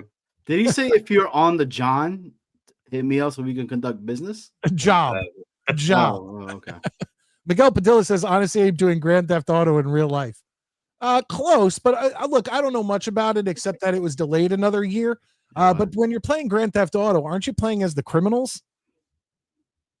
Pretty much. Yeah. Just misunderstood people, Mike. Come on, Mike. Yeah, I guess. Misunderstood. It's just a peaceful, fiery protest. It's not a big deal. John Radcliffe comes in and says, I have off tonight. Well, what the fuck, man? You should have called me. I would have got you on here. Come on, although you would have lost. I'll tell you that. What trivia did you guys do? It was New York baseball, Oh. 90s and more 90s, and then 90s soundtracks. Oh, that sounds the soundtracks I would have sucked at. I don't know. Matthew's beef with Maddie is intense. So normally when Matthew is here, it's kind of reverse. So if he says something nice about you, he doesn't like you. But if he says something bad about you, he likes you. What if he says nothing about you? Because he comes on my show and just trashes Maddie, but he doesn't say anything about me. Then that means he respects you. Oh, I thought he meant he hated me. Nah, that's respect, man. I think that's a respect thing. Yeah, that's Matthew, man. So,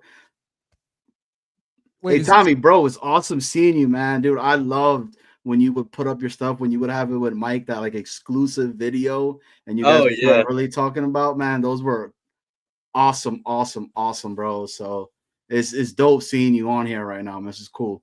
No, yeah, I appreciate you checking them out. I'm hopefully gonna start being able to do more stuff this summer. So that'd be cool.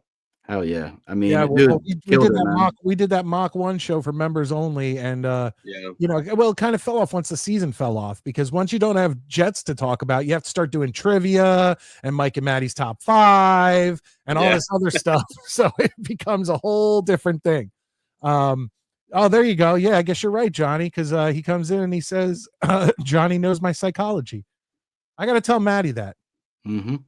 Anybody talk to Corley lately? No, not me or Tommy. That's awesome. I love that. I love Corley. And I see. Did you know he blocked both me and Tommy? No way. On Twitter?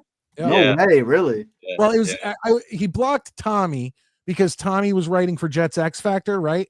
Yeah. And he put out a constructive criticism article on guys who were in college past the normal 4 years who were available in the NFL draft, and he just put out constructive, whatever. And Corley blocked him. And then I guess it was a couple months, and I found out about it. And then so I messaged Malachi Corley and I said, "Hey, unblock my buddy Tommy. He's a Jets fan." And then the next day I was blocked. So Malachi Corley is and by the way, Tommy, when I played that little highlight package of Malachi Corley last Tuesday or whatever it was, where it was just him fumbling the ball over and over again before getting into the end zone, and it was set to like circus music. I got nailed by the NFL for showing that clip. No, you didn't, really? It didn't affect the channel. Like I didn't get a strike or anything, but it definitely was like, oh, guess what? NFL will get any like money you would get from ads. Really? They would get it at this point. So that's crazy. I wonder if he showed somebody. It was like, look what they're doing. I mean, oh yeah, Malachi Corley was pissed. Man, it's always possible. Yeah, some of those guys like looking up their own names and stuff on Twitter and just kind of getting amped or upset. I don't know, man. I don't know. Johnny Boy is one sexy man, says Gay Pride Month to GM. Are you aware of this guy, Johnny?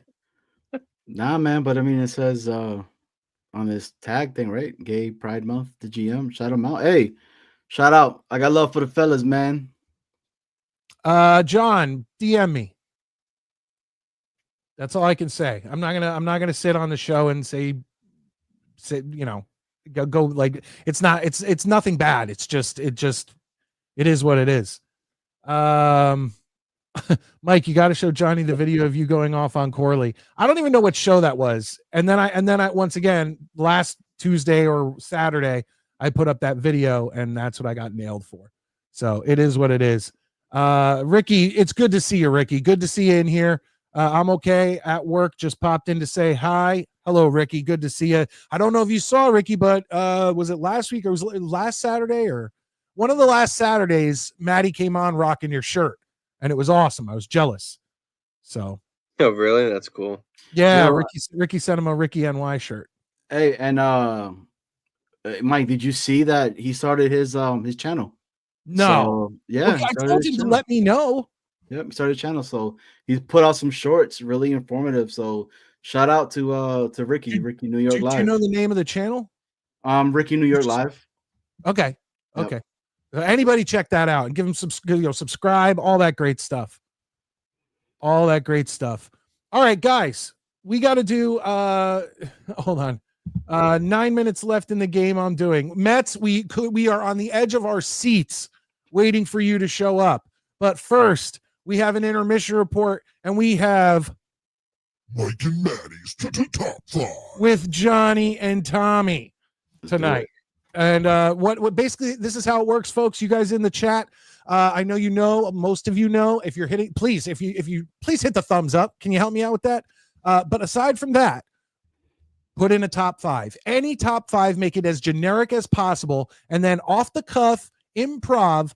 Johnny, Tommy, and myself will come up with our top 5, and then we will read in the chat your guys' top 5 that you guys come up with. But first things first, we go to the intermission report, and then we need you guys to come up with a top 5 that we can all do, and we want it to be as generic as possible. As a matter of fact, the last couple of weeks when me and Tommy did it, we got lucky. We got like top 5 food, period. Yeah. That was easy. And then we did a top 5 animals. That was, keep it easy, folks. It makes the segment go quick, and it's easy for the rest of us. So, ladies and gentlemen, let's head into the intermission report so that we can do Mike and Maddie's top 5. We'll see you in about 15, 20 seconds. Hold on. Actually, that's wrong. 20 seconds. We'll see you then. Let's all go to the lobby. Let's all go to the lobby. Let's all go to the lobby to get ourselves a treat. Delicious things to eat. The popcorn can't be beat.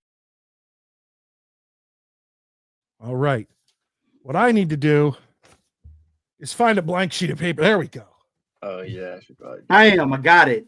Yeah, you're ready to go. I wasn't ready to go on that. All right, let me pop over into the comments section, guys. We need a top 5. That's on you guys, not on us. Johnny, you put in your own question while you're in here.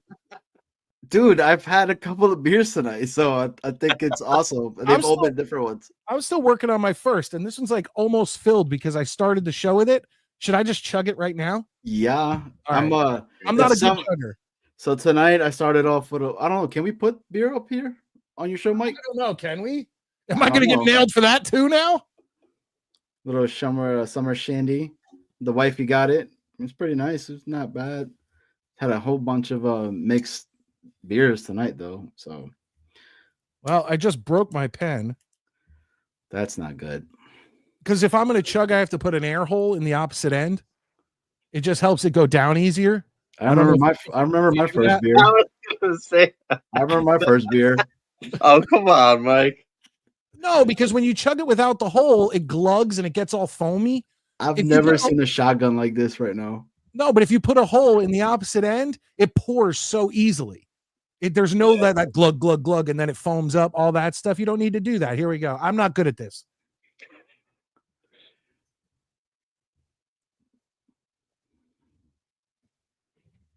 All right.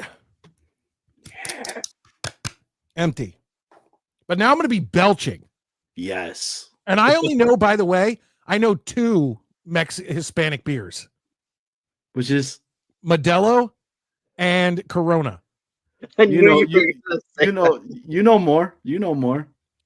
I'm a hard alcohol drinker. Like I drank vodka and whiskey. Yeah, that's what I do. Oh, top 5 whiskeys. I could do that. I could do that too. Oh, they're not going to be too fancy. I'll tell you that. And here come the burps. Yeah. Whoa. Lumpy says, "What's up, Johnny boy?" Well, Lumpo, what's going on, Lumpy, man? Shout out to everybody on the chat that's showing love tonight too, man. I appreciate you guys. Show that love by hitting that like button and subscribing if you're new. John Ratcliffe, top 5 female adult actresses. We've had this before. I don't know how much porno you watch. Like seriously, like I've seen a bunch of women in doing what they do. Yeah, I don't know by name. No, but I can't sit there and be like, I mean, I know a few from back in the day. Like, who doesn't know the name Jenna Jameson? Like, right. Or Debbie Does Dallas. Who was the one who did it illegally? She was underage, and it was like, Tracy Lords. She did a bunch of porn, and then they found out she was like 16 or 17. and had to Oh, pull all the shit. tapes off the market. And then she ended up actually being a real actress and being in things. She was in Crybaby with Johnny Depp. She was in Melrose Place for a bunch of episodes. So we're not doing this, Mets 2128's middle finger. Top 5 things Mets likes to put in his butt. Here's a hint. I'm number 1. Jesus Christ. I don't know what top 5 this is, but Gay Pride Month of the GM says number 1, black, number 2, Latino, number 3, white, number 4, Asian, number 5, Johnny Boy. I don't even know what that's in reference to. He's just talking about because he knows I fill holes. So, you know, as some people say, shit Miguel, happens. I'm going to be honest. I think we've done this. Top 5 favorite athletes to play on any New York, New Jersey, Connecticut team. I think we've done this because we did our top 5 favorite athletes before. And because me and Maddie and whoever was on the show doing it with me are fans of all the New York and New Jersey, whatever teams, that's kind of what it was. Lane, the Lane train. He's been in here a while. Lane, thank you for being top 5 beer ads from the 90s. Fuck. And I could only think of Budweiser ads because those are always the ones running during the Super Bowl. Yeah, Modelo. Thank you, New York Jets super fan. That's a lot, man. You guys are. Hey, Mike, I might have to send you some stuff so you could be like, okay, because just depends on the day, depends on the weather outside. I could give you different types of beer. Like if you want a Dominican beer, Presidente, right? And it's the president's beer. That's literally what it's called. So you could be drinking a president. Right. Wait, so for real, like in the Dominican Republic, they brewed a beer that was specifically what the president taste tested it? Pretty much, yeah. And decided this is the beer I like the most. Yep. This is the beer of the Dominican Republic. It's called El Presidente. So you have that. I mean, there's a lot, dude. There's a lot. Pacifico, right? Like I think I've heard of that. Yeah, Pacifico's amazing. So John Ratcliffe says top 5 whiskeys. Do you guys want to try that? I already got mine. I got mine too. I've been working on that. All right. Hold on. Jesus Christ. All right. Talk amongst yourselves. I want you guys to tell me while I come up with my top 5, your thoughts on the whole Jordan Travis situation, what your thoughts were when you found out. And I said it on the beginning of the show because this show is named The Quarterback Curse. Does the Joe Willie Namath curse just affect our wins and losses or our luck, which is always bad, or does it even go down to our quarterbacks? And had Jordan Travis been drafted by a different team, would he be playing? Give me your guys' thoughts while I write this stuff down. Tom, you want to go first? Oh, okay. All right. Heard the news, and it sucks. It's a sad situation because this kid has been playing football his entire life. Pee-wee up to college. He was supposed to be a Heisman. He was in the running to become a Heisman. Look, when we got him, I was like, holy crap, man. If this guy gets healthy, we have something, right? And I was excited for it. Do I believe in the curse of Joe Namath? 100%. I tried it on our show on Jets Worldwide, myself and Snowball. We tried to burn Joe Namath to try to get rid of the curse. And wait, you brought him into your studio and tried to physically burn him? Yeah, we put him down in the whole 9. You never seen the video? No, I got to check it out because I doubt Joe Namath would show up to someone's house to have you light him on fire. No, it's a legit thing, man. We love Joe Namath though, but not Joe Namath like the real person, but Joe Namath like the doll with the old white shoes and everything. But anyways, the Travis situation, man, it sucks. I know there's a lot of people that are arguing amongst each other in the fan base that are like, oh, this is the reason why we needed another quarterback, blah, blah, blah. Like, now this proves it even more. I was one of the guys that was on here saying to everybody that I do not believe we need a quarterback as of right now in this draft because it was Cam Ward for me and then everybody else. And if there was a quarterback that I wanted, was potentially between either Riley Leonard from Dame or Will Howard from Ohio. Other than that, dude, it sucks, man. I feel bad for the kid. And shout out to him in the sense of what he did. He wrote a letter that right there to me, like it might be a little bit old school. I think that means a lot more, man. You know, because the dude he's pouring out everything that he feels right into a piece of paper. So I wish him the best of luck, man. Maybe he comes back as a quarterbacks coach. He comes back as something, maybe for Florida State, maybe for the Jets. I don't know, but wish him the best of luck, man. And Tommy, what were your thoughts? Yeah, I completely agree. I thought it kind of sucks too, seeing like his teammates at FSU like posting clips of when they were like winning games and stuff. Like, man, this sucks, and I miss this. It's unfortunate, man. I had a very similar like injury that cut my like fighting career short. Like, just it happens, and you like sometimes it just doesn't respond. And it's so unfortunate to see somebody, because before his injury, like he led an undefeated, FSU team, like could have had the plan, like everything literally just came crashing down and got worse for him. So it's like really heartbreaking. I've always been a fan of the kid. I just hope that whatever he decides to do now, he's just great at it and just puts his all into that. It just sucks how it happened. Yeah, I hope he can, like Johnny was saying, like even if he can find, start, maybe doing some sort of coaching even at the high school level, just to stay in the game, and then Right. and then move up and hopefully get a job at maybe a smaller college, and then move up and get a job at a bigger college. I'd just like him to be able to stay part of the game, because to have, like you guys have said, and I've said, Maddie said, it's like to have your career cut that short. Like, he's so young and he was playing so well. And I hate to think that any Jets curse had something to do with that, because I just feel terrible as as a Jets organization, a Jets fan, anything. If some sort of football god was like, oh, this guy could probably be a great quarterback. Ooh, but the Jets drafted him. Let's end that. Dude, that's how I felt with the Name It season. And then it happened again with Rodgers. Like, I was like, oh my God. Oh my God. Yep. Like, you got to be kidding me. You know what I mean? Yep. Well, even earlier I said, because you had Rodgers going down, you had Vinny going down, you have Jordan Travis can't play anymore. But then you had Sam Darnold, his first pass as a New York Jet was an interception, and then he's seeing ghosts. Zach Wilson's entire career speaks for himself. Richard Todd, Ken O'Brien never got out of Dan Marino's shadow. I mean, It just goes on and on and on. And even Chad Pennington, how many injuries did he have? Yeah, because he was real good before his shoulder gave out. Yeah, it's tough. All right, let's do this. Top 5 whiskeys, and then we get out of the intermission report and we start taking your calls. I'm looking at you, Mets. I'm looking at you, John Ratcliffe. Anyone who wants to call in. Ricky, you're at work, so I don't think you can. But yes, once again, Maddie was rocking your shirt a week or two ago. All right, here we go. Let's start with Tommy. Tommy, your number. Wait, does anybody have any honorable mentions? I have one, yeah. Okay, what's your honorable mention? My honorable mentions Wild Turkey 101. Okay. Yeah. They get Johnny, you have any honorable mentions? Four Roses. It's an honorable one. It's a good one. Okay, all right. Real quick, have either of you guys had the? I have a can behind me. Have any of you guys ever had any of the Fireman Ed beer?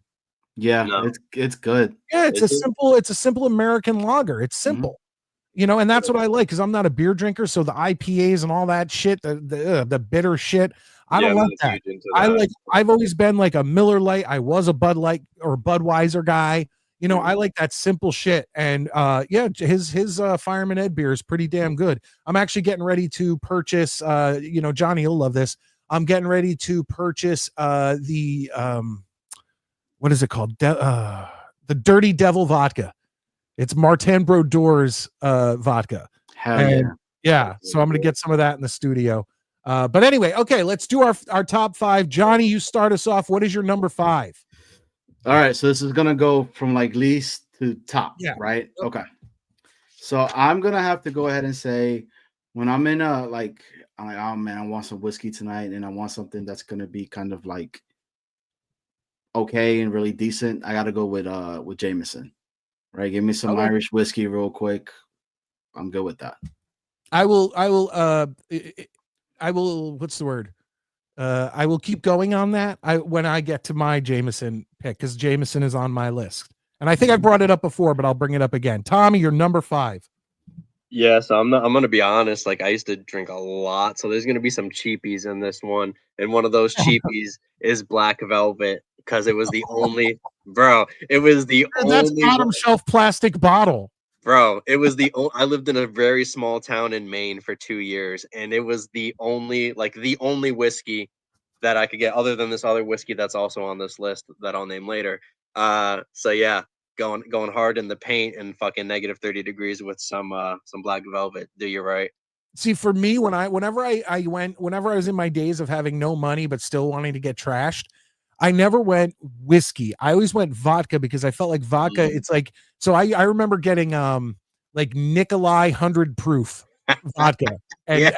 and me and my wife would put down an entire 750 milliliter bottle in a night, and the next day it's just like, whoa, You feel that in the morning, dude. absolutely. Oh yeah, you do. I've gotten a little fancier now with my obviously the older you get the better things you can afford. Yeah, But my number 5 is only because it's a Scotch whiskey, but I still enjoy it, and it's just Johnny Walker, and I could go with any of the label, whatever color label you want to go with. But my number 5 is Johnny Walker. I won't always pick it up, but if it's at if someone has it and they're pouring it, I think it's a good whiskey, a Scotch whiskey, to be fair. Johnny, we're to number 4. What's your number 4? All right, so number 4 for me is gonna be Bullet Rye. I've never tried that one.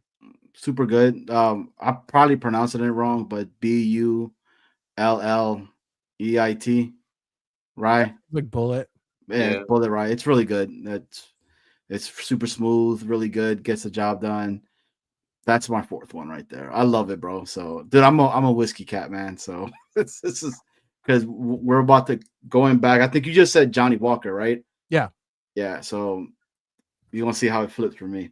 Okay. All right. Fair enough. Tommy, you're number 4. Number 4 for me is just some Jack, any variation, some Gentleman's Jack. I also really like. Yes. It's just like it's one of the classics. Just a Jack and Coke. Can't go wrong. Absolutely. And my number 4 is also Jack Daniels. No, look at that. Gentleman's Jack Daniels.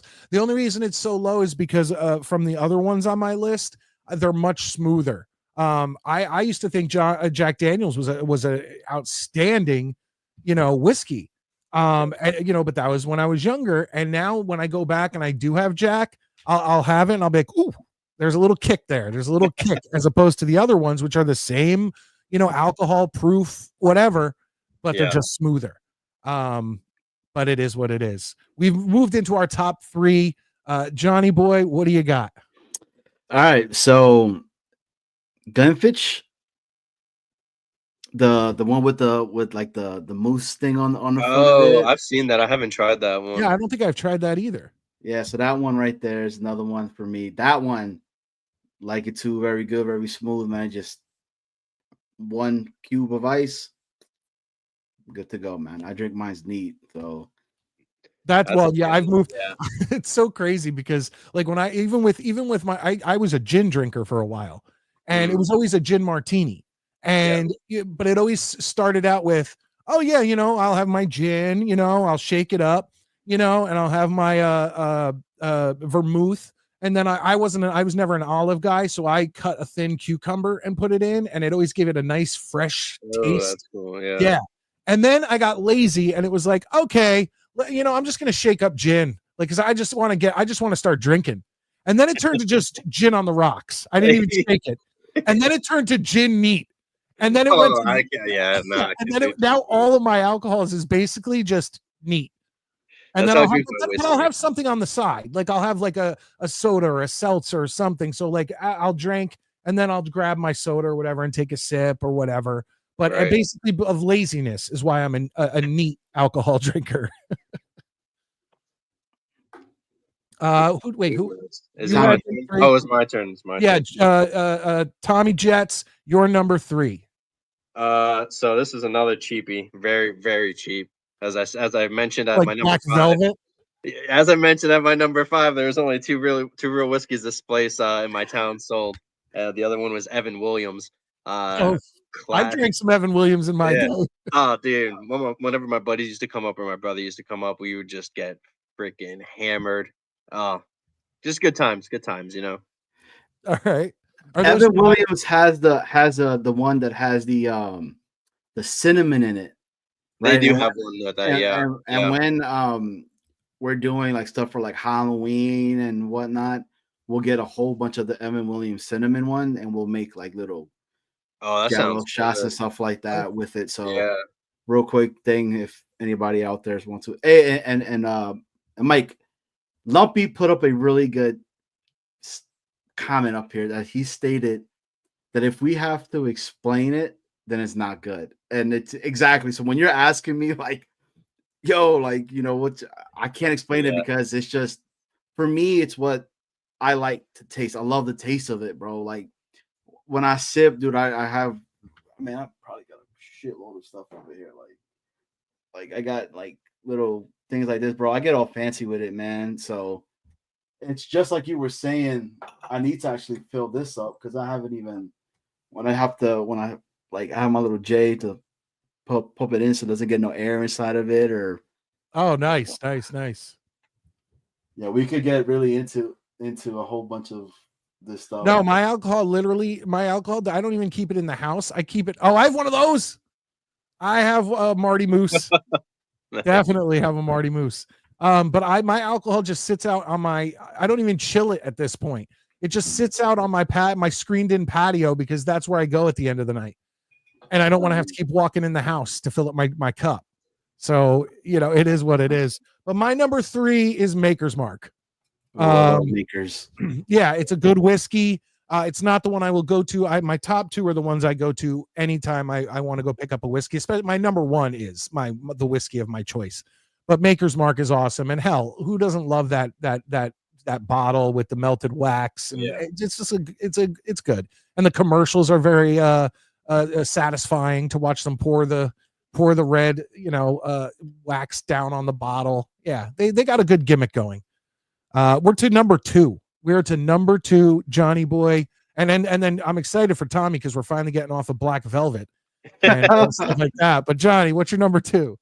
So number 2 is one that I will. So it's my go-to every single time. I mean, I probably got like 3 bottles downstairs. Woodford Reserve. Like I could sip on that all day, every single day, and feel great. My wife even likes it too. So if that tells you guys anything.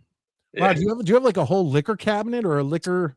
I do. Nice. I dude, like I got stuff. It doesn't see liquor doesn't last long enough in my house for me to have a cabinet dedicated to it. Like I need to. This is a brand new one. I need to fill it up. Right, put some scotch inside here.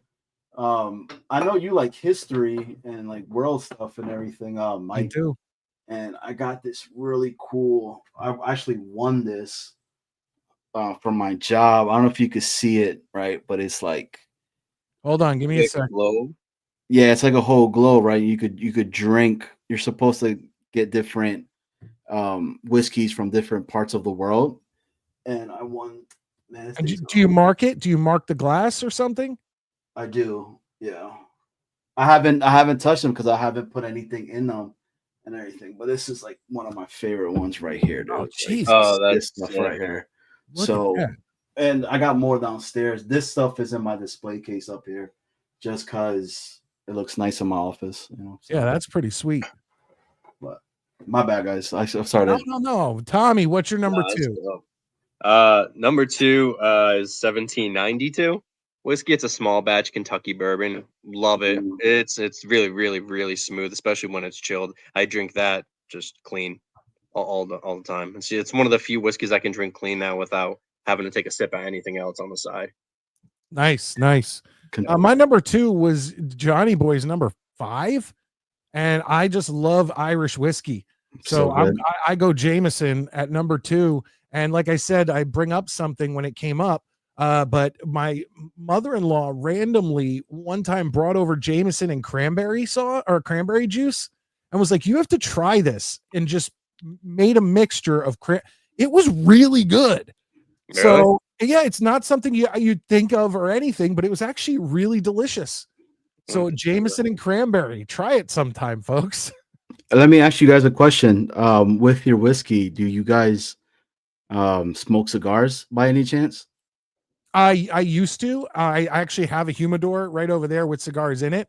But I very rarely. Usually, I'll smoke cigars on Memorial Day with my stepfather, and on Christmas and Thanksgiving with my father. Yeah, I'll have a nice, good old fashioned that I'll make myself, and then I'll have a cigar. Shout out to Snowball. Snowball is another whiskey connoisseur type of individual as well. So, dude, y'all making me extra thirsty right now. Like I'm want to go pour one.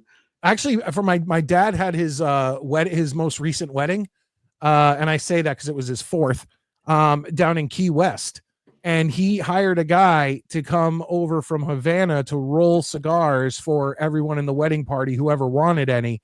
And I don't know if it was actually Cuban tobacco or whatever. I don't know what it was, but they because it's only so many miles from Key West, Cuba. Like it's 90. not far. 90. Yeah, there you go. And he had a guy come over and roll cigars for everybody, and I thought that was pretty sweet. So my Like, cigar. that's the kind of guy who, like, he'll give me a cigar and I'll be sitting there smoking it, and like I'm not even paying attention, and then I'll find out that the cigar I'm smoking is like $100. Yeah. And I'm like, Yeah. why did you waste this on me? Give me a $20 cigar. I'll be fine. Dude, so I'm on the same boat. Like, so I have 3 left, right? And this is my little. I'm on the same boat as you. Nice. Right Yes, over mine here, looks very so. much like that. I have one And like that too. so I like Romeo and Julietas. That's my preference of a cigar. And when I went to Cuba, right, I bought a crap load, and I only have these 3 left. But to this day, I wish you guys could smell it, man. Like it still smells fresh.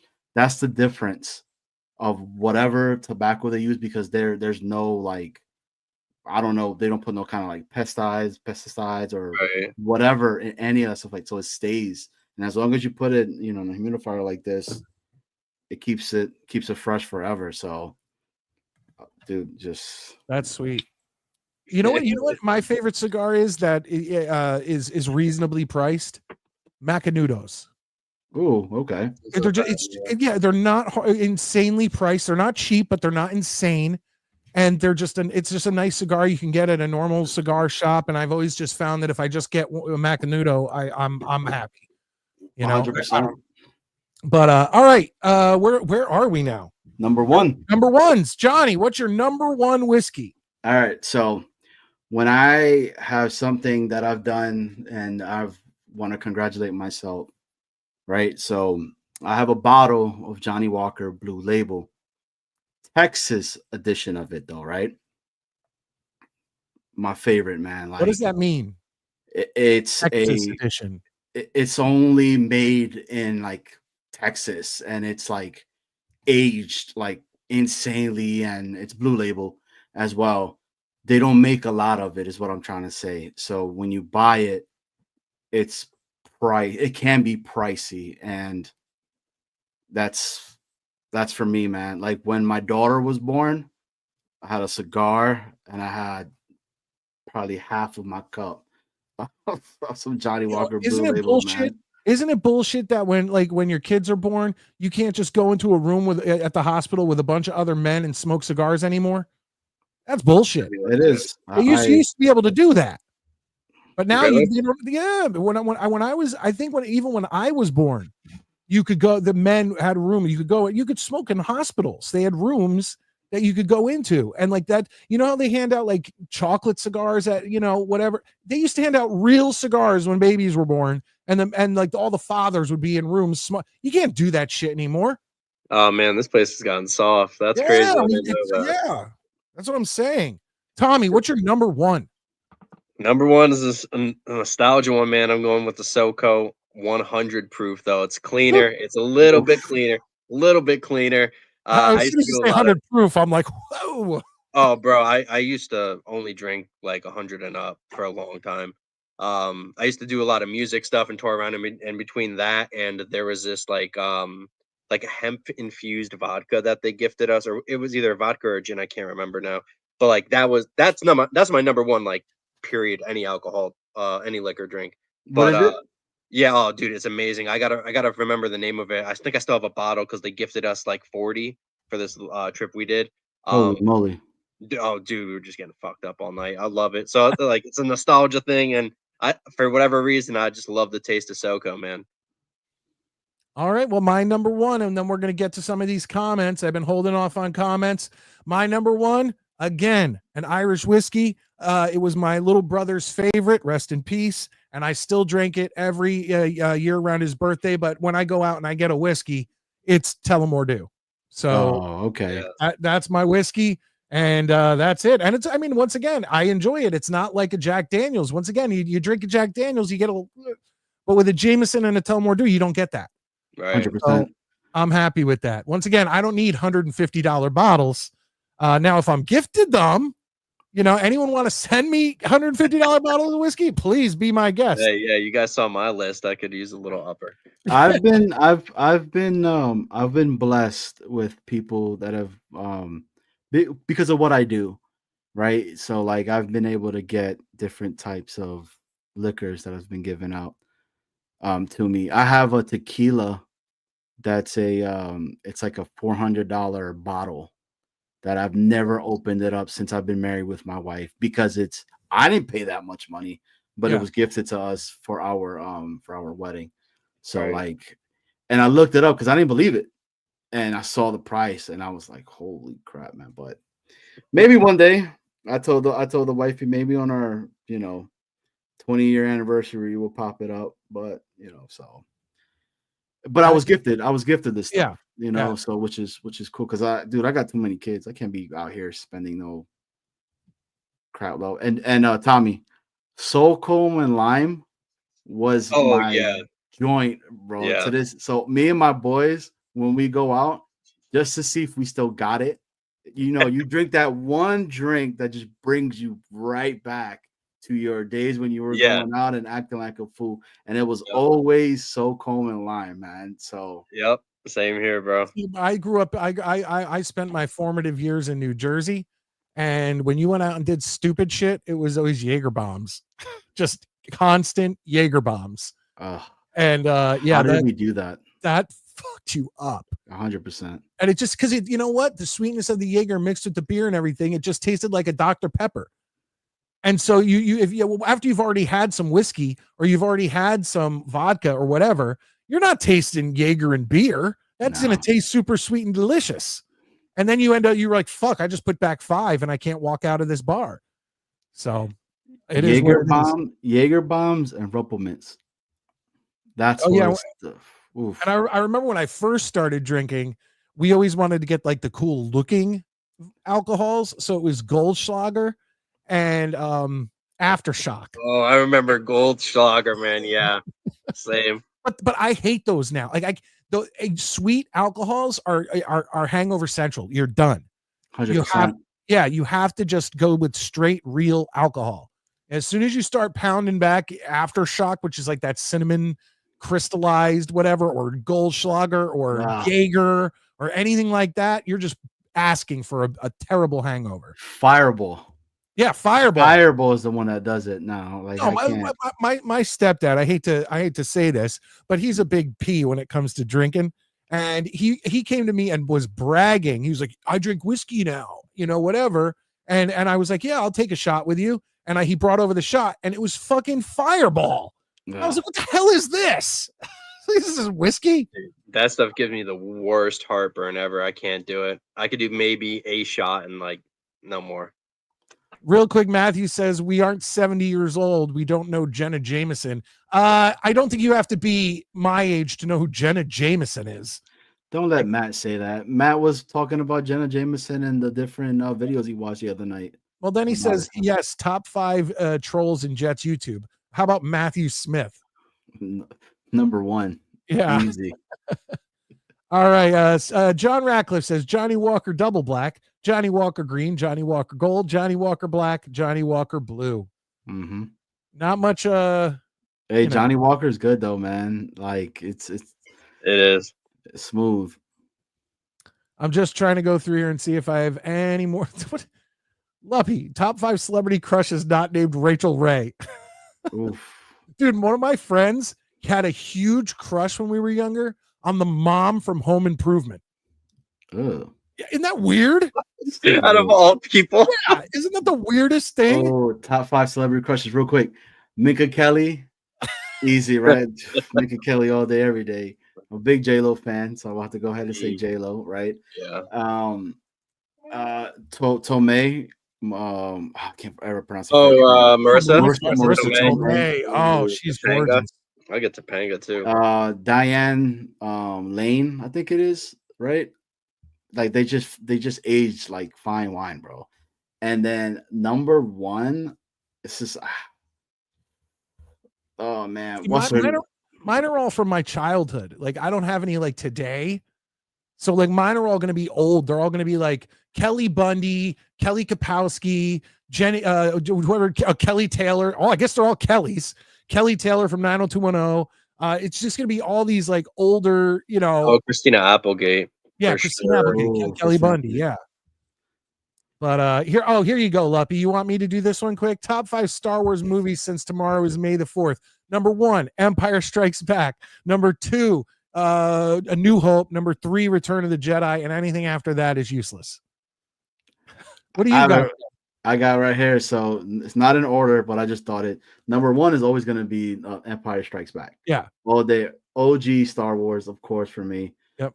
Then Revenge of the Sith. I love Revenge of the Sith, right? So I thought that was dope.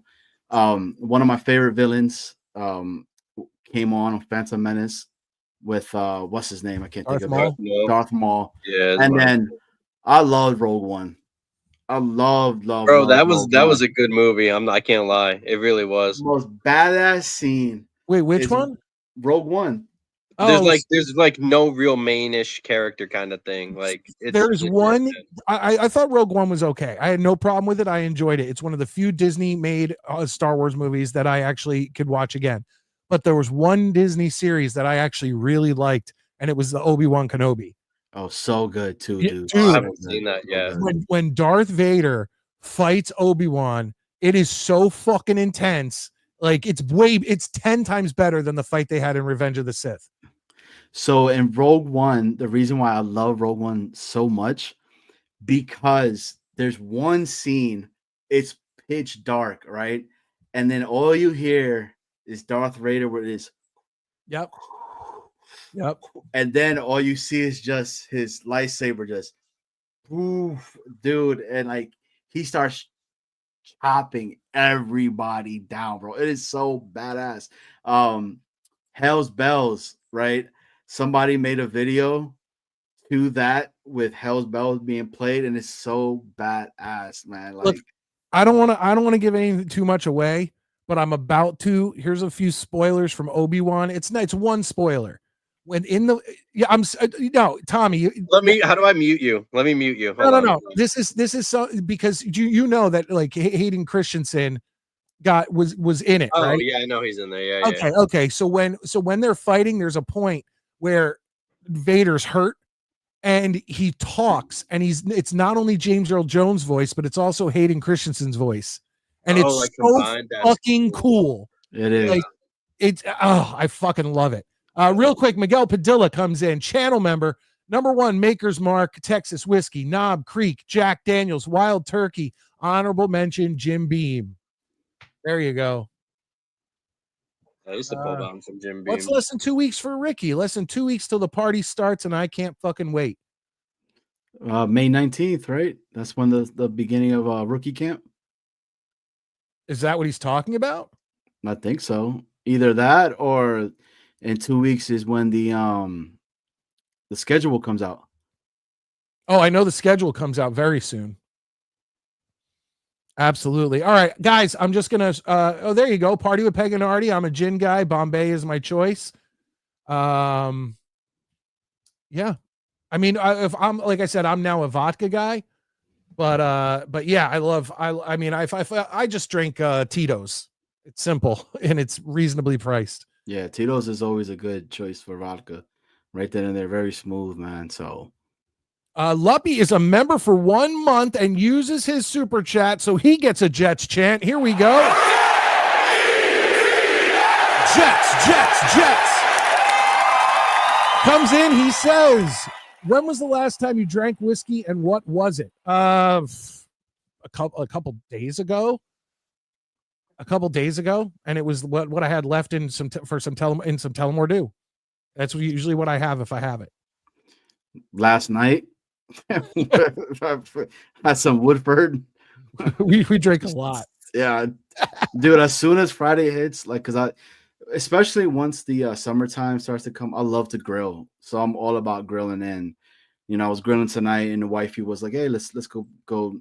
She likes to go and get different beers to try it out for the summer, and then we'll get which beer we like the most, and that's the beer we'll drink for the rest of the summer, type of thing. So yeah, I've been drinking a lot of beer today, so I'm feeling nice, man. I feel good. So well, I feel a lot better now that I like pounded that beer so quick. As a matter of fact, let me open up my next one. Oh, I have a new koozie for you. I got a new koozie for you there, Johnny boy. Oh, the Chucky one. Oh, from it, man. Hell yeah. There you go. Cheers, everybody. Pennywise. Yep. Cheers. Scott baby. He says Basil Hayden, Woodford Reserve, Elijah Craig, Knob Creek, Maker's Mark. Good one, Scott. I love Makers too, though. You know what? I messed up and not putting Makers up there. I love Jameson too, though, man. Dude, I love all this stuff, bro. We could be here talking about this all day. Real quick. Oh, here we go. Connor comes in with his super chat for being a member for 5 months. C draft, AZ Thomas pick, awful positional value. I think Tommy will disagree with you on that one. Even I would. I started looking at some of his stuff, and I think if Aaron Glenn is bringing in Azariah Thomas, I think it's hard to doubt a career cornerback who kicked fucking ass. What do you guys think of what's Connor saying here?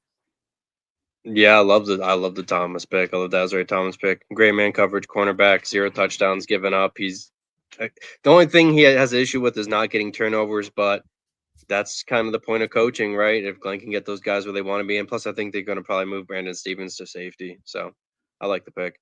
And here we go. Before we pull out, I'll let you talk, Johnny, in 1 second. But before we pull out of the intermission report, it's getting late. I'm still going to take your calls if you want me to take them. These guys are allowed to stick around if they want. If they have to go, they have to go.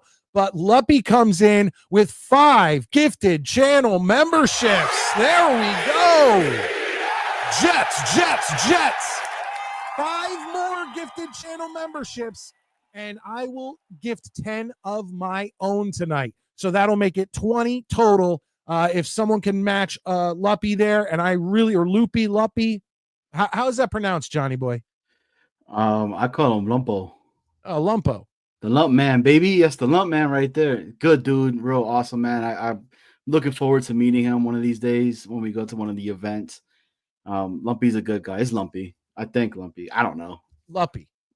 But either way, that is very much appreciated. I really do appreciate that. And it is getting late in the night, like I said, but I'm drinking more and more. And there's guys in here like Scott and whatever who knows what happens, whether these guys stick around or not. What happens to me, the more I drink, the later it gets. My mouth starts running. We'll see. Okay. I thought it was something. I thought it was something else. I thought something else falls. No, I start saying things that I regret the next day. Gotcha. It just ends up happening. But did you want to really quickly before we pull out of the intermission report, Johnny, address what Connor said? Yeah. So I'm probably gonna have to agree with him because I was on Dano's show. Shout out to Dano. And I gave it a C. The only reason I gave it a C was because this is just my opinion only, not nobody else's or anything like that at all. I like the player that was picked. I just was like, at the moment, I was like, wow, why are we getting a corner right now? Because my mind started going into, is this going to be the replacement potentially for Sauce Gardner? Maybe they don't want to go ahead and pay this guy. So this is the reasoning why we got this guy, AZ Thomas. Because after the draft and I looked at a lot of his videos, I was like, man, that guy's a dog. This dude could play. But I was kind of upset at the same time, too, with us not getting a DT. I really wanted a DT as well. Other than that, though, it was a real solid draft, So, and Mike, last night when you were on the show, I mean, with everything that myself is Snowball, 37 players have been picked up since free agency started for the New York Jets. That's an insane amount of Yeah, players. I feel like you shouldn't have gave that away. I feel like that's a question you should have asked Tommy. You should have been like, how many players, including the draft and free agency, have the Jets picked up? Because 37 is like a clerk's number. How many? Like seriously, 37? That's a lot of people for the New York Jets to pick up. So it is what it is. But let me pull out of this intermission report. I'll put the link in the description. We'll see how late we go. If you guys need to go, please let me know. But let me at least pull out of this intermission report and we'll take your calls. Here we go, folks. Let's all go to the lobby. Let's all go to the lobby. Let's all go to the lobby to get ourselves a treat. Delicious things to eat. The popcorn can't be beat. All right. Are you guys good? Do you need to go? Let me know. Please feel free. I got to get out of here. Mikey, my daughter just woke up and came downstairs, and that's why I've been like, if you've seen me like off camera, like. Yeah, no, not a problem. Not a problem. I appreciate Yeah. you being here. When we can start talking more New York Jets, I definitely want you on more. We'll be in touch. I really appreciate you being on lately. Yeah, no problem. Try to get on as much as I can, Absolutely. I appreciate you guys. I'll talk to you later. Have a Peace good out, one, bro. Johnny. All right, Johnny, what's your deal? I'm good, man. I'm chilling. All brother. right. Then what I'm going to do is I am going to grab that link and I'm going to put it in the comments section. And anyone who wants to give us a call, please feel free. Hold on. Here we go. I hope Snowball calls in, man.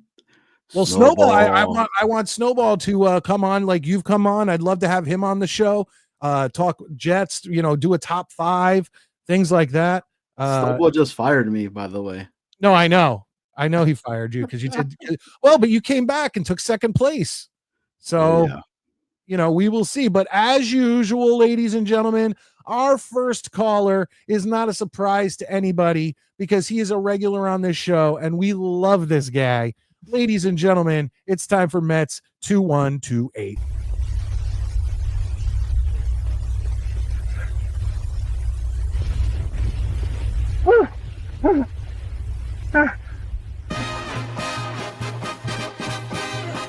Meet the Mets, meet the Mets. Step right up and greet the Mets. Bring your kiddies, bring your wife. Guaranteed to have the time of your life because the Mets are really sucking the ball. It really does sound like sucking the balls. I'm saying that. No, it doesn't. It does. It doesn't. How you doing, Mets? What up, I Mets? just had to get out of an impromptu stream I did tonight. Yeah, what made you do an Avalanche game? I was originally supposed to do the Braves and Dodgers, but they got hit with a rain delay that lasted longer than my TV coverage was going to allow before it shifted to 10 o'clock news. So I decided, what the hell? Bigger game on the ice tonight than there is on the diamond, so I went to Avalanche and Stars instead. And it ended, what was the score? 4-2 Dallas. Yeah, not that I care. The Devils are out, so I'm done with hockey. Fuck hockey. But I swear I thought the Devils were going to now once again, 5 defensemen out. Our star Jack Hughes out. Like it was what it was, but I would have liked, if we were going to lose, I would have liked it to be 4-2. That would have been a little bit more digestible. Yeah, especially when you consider that Colorado had a 2-goal lead at the start, about 30 seconds into the final period, and then they get away from them, mostly due to Nico, the guy they gave away to Dallas, and Rantanen. But I'm no stranger to that. In the final game, the Devils played. They had a 3-0 lead headed into the second period, and in 5 minutes it was a tie game. This took about 13 minutes for the Dallas Stars to tie it up. Do you drink whiskey there, Mets? No. Oh, okay. Do you drink any alcohol? If any, it's usually hard lemonade, but I don't usually go out my way to get it. You're like a Zima guy? No. Smearing off ice? Uh-uh. No. What was that? What was that one beer that was non-alcoholic? O'Doul's. O'Doul's rules. I don't think I've ever come across that one. We're gonna have to have Mets chugging O'Doul's, an alcohol-free beer. See what happens. Mets, I'm telling you, I'm going to send you a hot sauce. I haven't decided which one yet, but you have to keep it sealed until you're on the show. And I want to see you break the seal on the show, put it on something, and eat it. Fine. Mets, any preference on why you don't like any kind of like liquors by any chance? Let's just say that for some members on both ends of my family, drinking has been a bit of a curse. From Gotcha. what I understand, my grandfather on my mother's side was a bit of a bitter and angered drunk. He passed away when I was about 6 weeks of age. Oh, sorry to hear that, I didn't man. know him all that well. One of my uncles on my dad's side, even though it's more of a smoking habit, he also tends to be a bit of a drunk. Well, that's And good. my brother, while he's able to bring it in better, he's known to have a drink. I have family members who are in the same boat. Thank God that they pulled themselves out of it. But yeah, no, I get it, and I hope I never end up in that situation.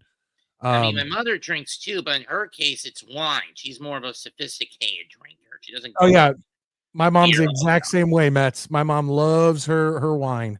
Like when she comes to visit me up in Connecticut, she brings her own bottle.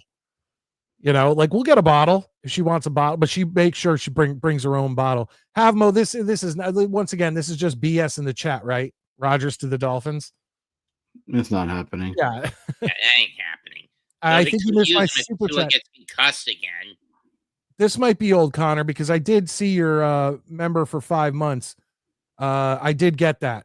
And we actually did address it. So I don't know if you popped back on, but we definitely did address it. Everybody hit that like button. Remember, if we get 5 more super chats, I will match and do 10 of my own so that there'll be a total of 20 gifted channel memberships on tonight's show. Luppy already sent in 5 more, and I double it. Scott Foster comes in, gets the Jets chant. Here we go. Jets. Scott, I don't have the whiskey. Right now, all I have in my studio is beer, and then I have vodka out on my porch. But aside from that, this is what I'm rolling with tonight. But it doesn't mean that my mouth still won't run. So just be prepared for that. So the stuff that dude said is there's some truth to it. He didn't sign with the Dolphins, but there's reports coming out that are saying that if the Tua injury, because I guess Tua's injured or something like that, they might grab him. Oh God!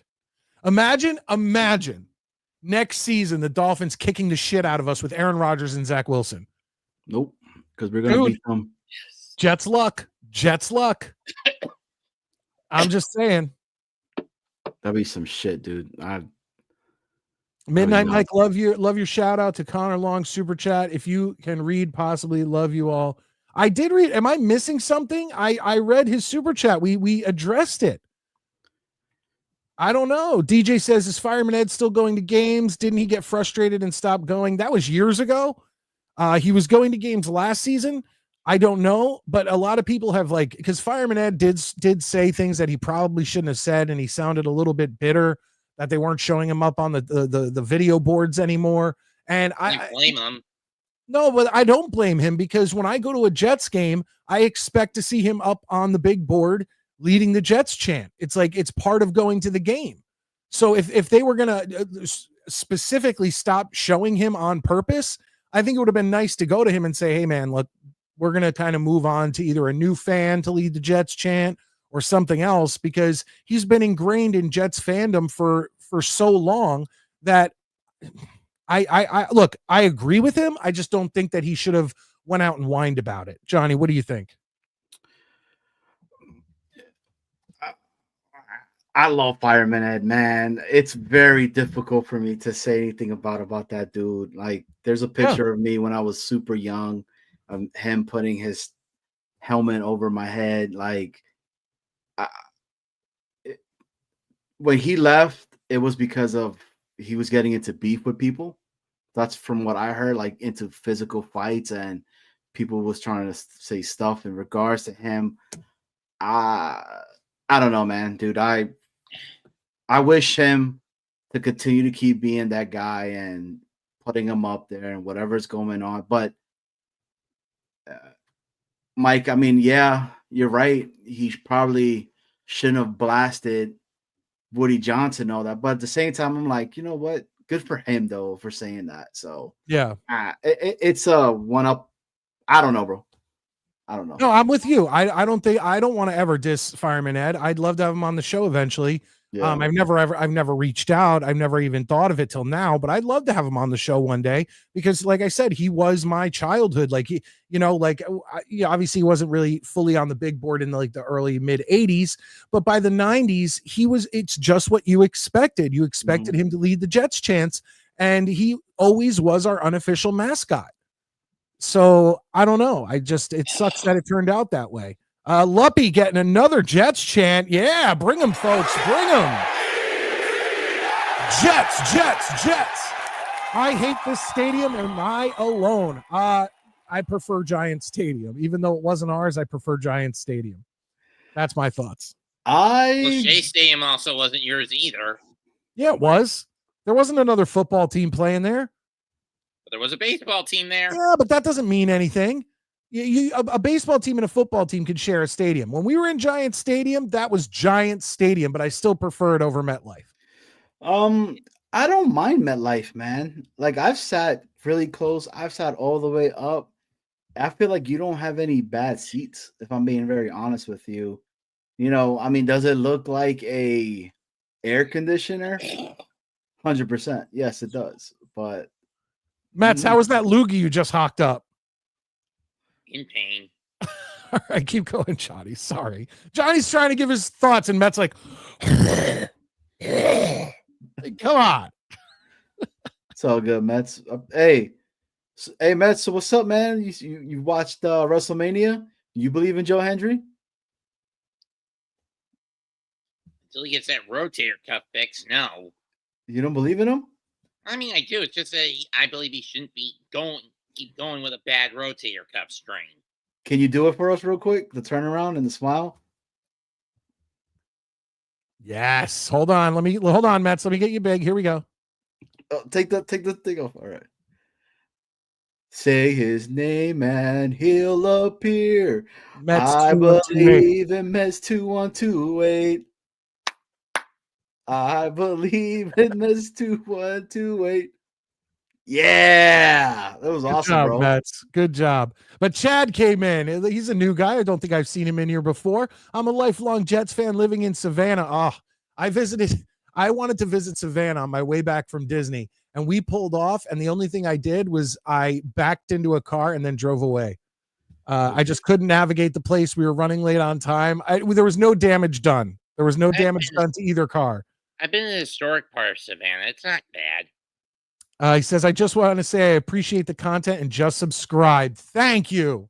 Thank you, Chad. I appreciate that. Hit that like button, folks. Subscribe if you are new. Boy, Gay Pride loves himself some Johnny Boy. Hey, man, you know what they say. Sometimes too much sweet. And he says he'll come on. Promise? On what? The show? Mets 2128. Thoughts? Mets, why are you writing this stuff? It's that damn troll accounting. Good thing I know how to block his ass. But the show doesn't block anybody. Show doesn't, but I can. All right. Well, here's to you, Mets 2128's butthole. This is what we have to say to you. Come out, troll. Come out and die. That's right. Hell yeah. He's serious. Mets is serious. He does not fuck with trolls. Thoughts about them under the bridge? Good song. Red Hot Chili Peppers. Hell yeah. All right. Just try. But Mets, see, you block these people, and then I still bring up comments that says, "Oh my God, Mets, can you shut up? I hate you." Why does your own butthole hate you? Did you eat something too spicy again? No. Oh, okay. I just wanted to make sure. But the guy who says he's my butthole can go fuck himself. What about the guy who says he's Mets middle finger? I'll chop it off. Oh, there he is.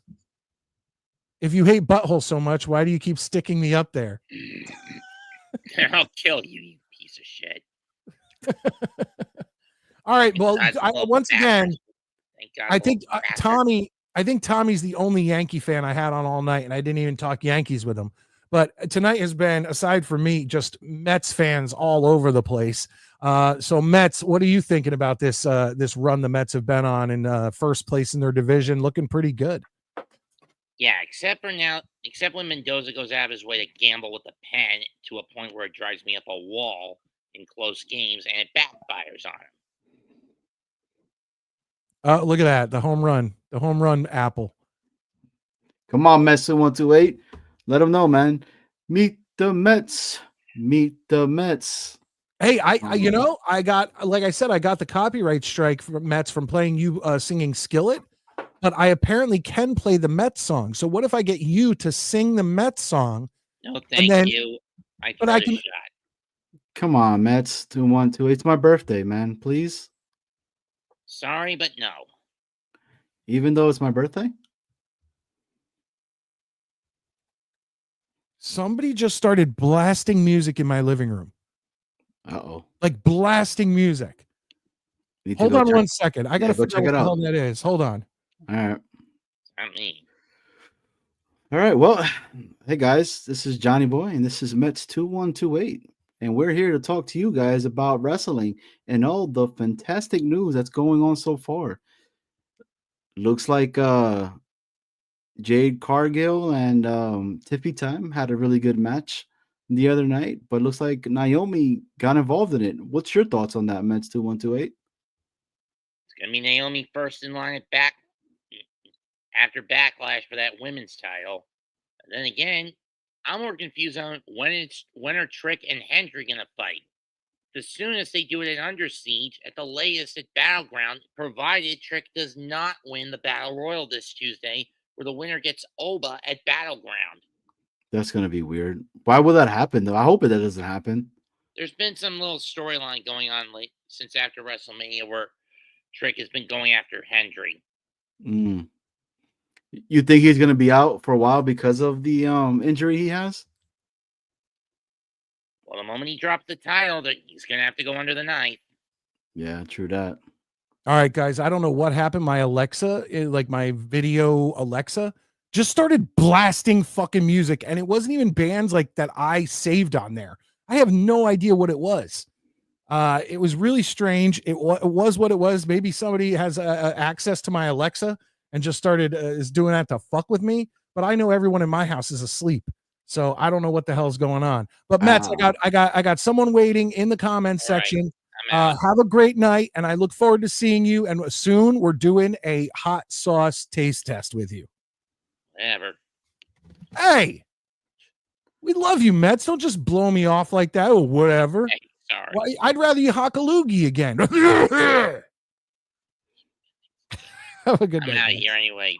Late. All right, Johnny, we got one more caller, and then we are going to head out of here. But this is a surprise. He helped so much on the show by donating super chats and 5 gifted channel memberships. Ladies and gentlemen, as long as I'm pronouncing it right, Luppy, how you doing tonight? Alexa messed with Mike. Oh, sorry, guys. How you doing? Oh, now it's talking. Hey, how you doing, guys? Great. Doing good. How you doing? I'm not a Mets fan, but Mikey, you're killing it. Johnny Boy, how you doing? Hey, Lumpy, what's going on, brother? I'm Lumpy. I'm waiting, man, so you and I could go out on the town. Definitely have to do it. They're not ready. They're not ready for us, man. No, they're not. We're gonna get in so much trouble, dude. Listen, wait, are you guys gonna do Jaeger bombs? Or are you gonna do what was the other drink that you said you got you in trouble? SoCo. Yeah, SoCo and lime. SoCo. No, I'm not a whiskey drinker. None of that stuff. I like tequila. I'm a tequila guy because if it don't tequila you, have fun. Oof, it's the truth, man. You guys ever try Sammy Hagar's Crystal Skull? Cabo Wabo? Yeah, the Cabo Wabo. That was it. Crystal Skull is Dan Aykroyd's vodka, Yes. right? Yep. Okay. The Cabo Wabo is that's the one you're talking about. I've been big on the Cruz Azul right now. Tequila. If you ever get a chance, Lumpy, look that up. It's really, really good, dude. It comes in this like really giant white and blue bottle. Amazing. Definitely. Amazing. So Mikey, where do you live?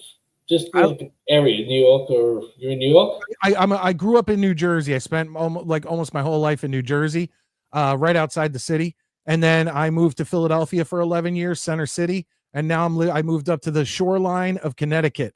I'm right on the Long Island Sound, and I live here because my wife's from here. So you're in the Bermuda Triangle. You went through. Right? Yeah, basically, I did. Yeah, exactly. So I that's why I can get your attitude, because you definitely are like the tri-state area attitude. I like it. I like it a lot. That's why I'm with you, and I listen to you like a lot. So, dude, that's awesome. Thank you. I appreciate that. I do. Yeah, I have a couple of in me, so sorry about that. Oh, nice. Hold on, let me take another sip. We're all sip.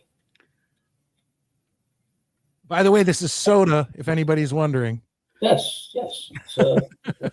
Yeah, that's Johnny Boy's drinking. Yeah, exactly. I'm done. I need to get another shell and lock it in. Lumpy's a good guy though, man. Lumpy always shows love, man. So he's a good dude.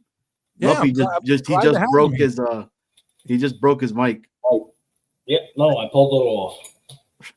DJ, have a good night, man. I know you. Yeah, see, we welcome all fans of other teams. He loves to give us shit. He's a Bills fan, but unfortunately, they're missing one thing that the Jets have, and that's the ring. So, listen, I'm a Yankee fan, so I apologize for that, because I know you guys are Met fans. But I'm not. No, he's a Yankee fan. I'm a Yankee fan. Oh yes, love it.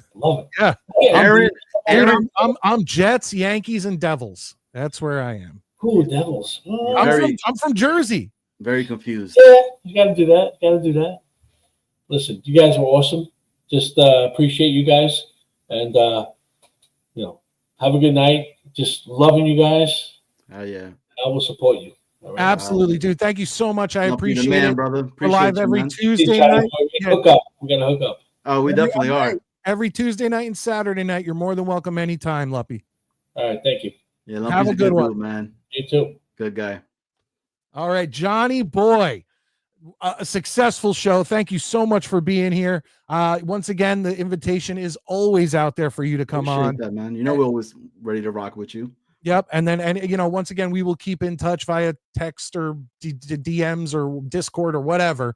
Oh, that's something I didn't do. God damn it. Guys, I have a new Discord. God damn it. And I just put the StreamYard link in again.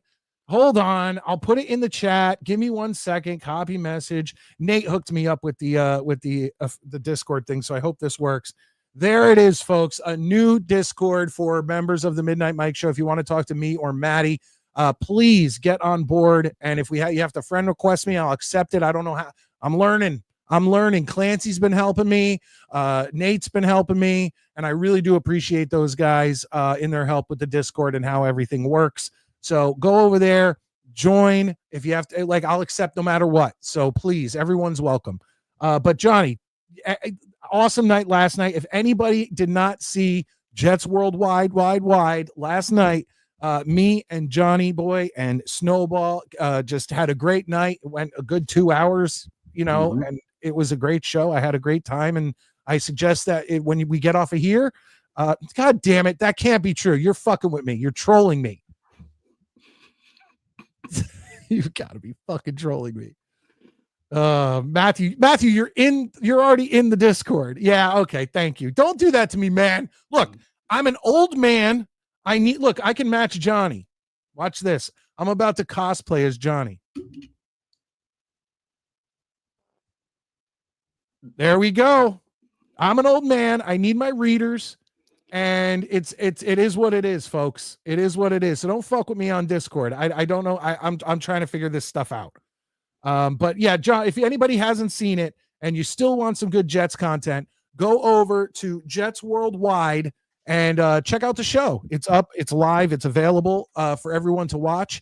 And you get off of here and pop right over there. Yeah, I appreciate that, Mike, man. Every Friday, 7:30. And when the season comes back, we do our match game. We do different types of game shows on there as well, which Mike has been part of as well. The Wheel of Misfortune. We're actually gonna have 2 more different games that we're gonna have in production when the time comes up for the season itself. But yeah, we just, we always say it on the show. We're just a small, growing little Jets content show that is trying to make its own little space. Yeah, make your way in the world of Jets content creation. Yeah, but it's fun, man. Like we try to be a little bit different. Like, last night there was no conversation of really about the draft. It was more about the 37 different players that were put onto the team, and 37, if you guys could believe that. So but it's awesome. But this is not about Jets Worldwide. It's about Midnight Mike. Tuesdays, Saturdays, come show my man some love over here. If you guys have not hit the like, if you guys have not hit the sub, what are you doing? What are you waiting for? Let's get the boat rolling. And the Discord link does work because I just saw it and I tried it out. So Matthew, haha. And yeah, Mike, man, this is fun, dude. I appreciate it, man. This was awesome having on here, coming back on over here, being able to see that we always, myself and Snowball, we always support, man. So hell yeah. And you guys got some good merch too. I saw that tumbler, I saw the shirt, I saw the hat. You guys got everything going over there. But you're missing the one that's like our top seller, man. What's that? It's the bikini set, man. Oh yeah. Well, the girls' bikini set or the Borat one. Which one? Both. The Borat one just got put on there. So nice. I'll tell you, there's a few guys in this comment section or in your comment section or the Jake Asman comment section I would love to see in that Borat string bikini kind of deal. That would be hilarious. Matthew Smith is definitely on my top of the list to see that as well. So shout out to Matt, man. Matt's a good guy. He's a real good dude as well. So good to hear. And I'll let Maddie know what the deal is with him because Maddie loved that he fucks with him all the time. But he just came in just immediately fucking with Maddie. And we were like, who the fuck is this guy? Like, and I was telling Maddie, I was like, I love it. And Maddie's like, I do too. He's like, but who is this guy? But no, we love it. Absolutely, Matthew. Yeah, he's a good guy, man. So, but I'm gonna actually, because of you, Mike, I am going to probably put on Obi-Wan Kenobi just to watch that scene all over again, dude. Actually, you know what's cool? I don't know if do you watch reaction videos on YouTube? Yeah, of course. Dude, you could go to you could do that scene, that battle scene, and you can basically watch it, but you can watch all these people watch it for the first time, and it's all condensed into like one compilation reaction video. And it's like some people are like screaming, some people start crying. Like, did you ever see that Star Wars guy who fucking when a new trailer comes out, he starts bawling like a baby? No. Oh, it's fucking hilarious, dude. He's in a lot of my horror groups. Like I figured out it was him because his videos blow up because he'll be on vacation with his family and he's like, he's got to be our age, between your age and my age, and he'll sit there and cry like a little girl over these trailers. And then one day I noticed, I'm like, are you the guy who cries over Star Wars trailers? And he was like, yeah, that's me. Whatever. And I was like, and he's like, it is what it is, bro. Like, I just really love Star Wars. I'm like, okay, all right. I mean, like, it's, may the 4th be with you weekend. My kids, since the morning today at 8:00, we're up to Rogue One right now. Then once Rogue One ends, then I believe, because, if you have Disney puts it in timeline. Yeah. Order. Well, I recently rewatched it. I've always watched them with my daughters, but we haven't been through a watch in a while. And my youngest is 5, so she didn't really remember it. So we ended up. I really didn't want to go in order, but I figured for them it's kind of hard to explain to a 5-year-old that now we're going back in time in part 1, 2, and 3. It's like, so I just did 1, 2, 3. Then I did the Obi-Wan series. Then I did 4, 5, and 6, and then I started 7, 8, and 9, but I couldn't get through it. Yeah, we went from Acolyte, then to episode 1, 2, 3, then the middle part of I forgot which one was the next one, and after that, I think now we're on Rogue. Yeah, we're on Rogue One. Then Solo, I believe, is after that one. It's just a whole bunch. But for my kids, I mean, it's the same point that you were just saying, Mike. It makes sense to them. Like for Yeah. me, you know, it's like no, this is like how it's supposed to be. But it's And pretty that's cool. why my ex texted me the other day, and she was like, have your kids seen Star Wars? I said, yeah, they've seen Star Wars. She goes, how did you watch it with them? And I explained it to her. I said, well, because they're kids and I didn't want to have to explain going back in time. I did 1, 2, 3. And she said, well, the problem is that I want him to like 4, 5, and 6, but they're so old. I'm afraid he won't. I said, it's the special editions. They have all this extra shit and they've done so much to it that it really does meld very easily now into the old ones. The only thing that's a little less is the lightsaber fights. Mm-hmm. But I think some of the Luke, especially the Jedi one, is sure it's not Duel of the Fates, you know, Obi-Wan, Qui-Gon, and Darth Maul. Of course it's not. But it's still the way that Luke is just intensely throwing his lightsaber at him. It's like it's not flippy flops like lucha libre wrestling.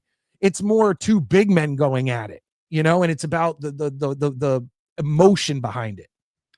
Yeah, agreed. I mean, that's why when you brought up the Obi-Wan and Darth Vader rematch, essentially, right? Yeah. Well, no, it's not even a rematch. Would it be a rematch? It is a rematch. Yeah, because they right? fought. They fought as Anakin and Obi-Wan in 3, and then this is the first time that they fought as Darth Vader and Obi-Wan until Episode 4. Yeah, it's just Did you ever growing see, up on it. Did you ever see that? The guy who remade that ending fight from Episode 4 from A New Hope? No. Oh my God, it looks incredible. He redid the fight so it was a little bit more like what you expect from a Star Wars lightsaber duel, but it's Alec Guinness and Darth Vader. Dude, do you have it? Send it to me. It has a weird name. What I'll do is tomorrow, when my buddy from my old podcast, he's a massive, like the biggest Star Wars fan I know, I'll message him and ask him what it's called.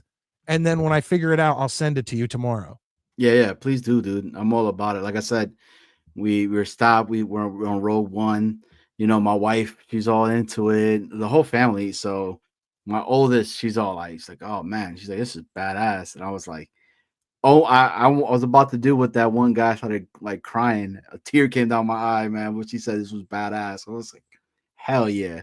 So yeah, my wife still doesn't love Star Wars. It's so funny. Me and my wife are so compatible, but we're so not. Like everything I love, she fucking hates. She doesn't like metal music. She doesn't like hard rock music. She doesn't like Billy Joel. She doesn't like sports. She doesn't like Star Wars.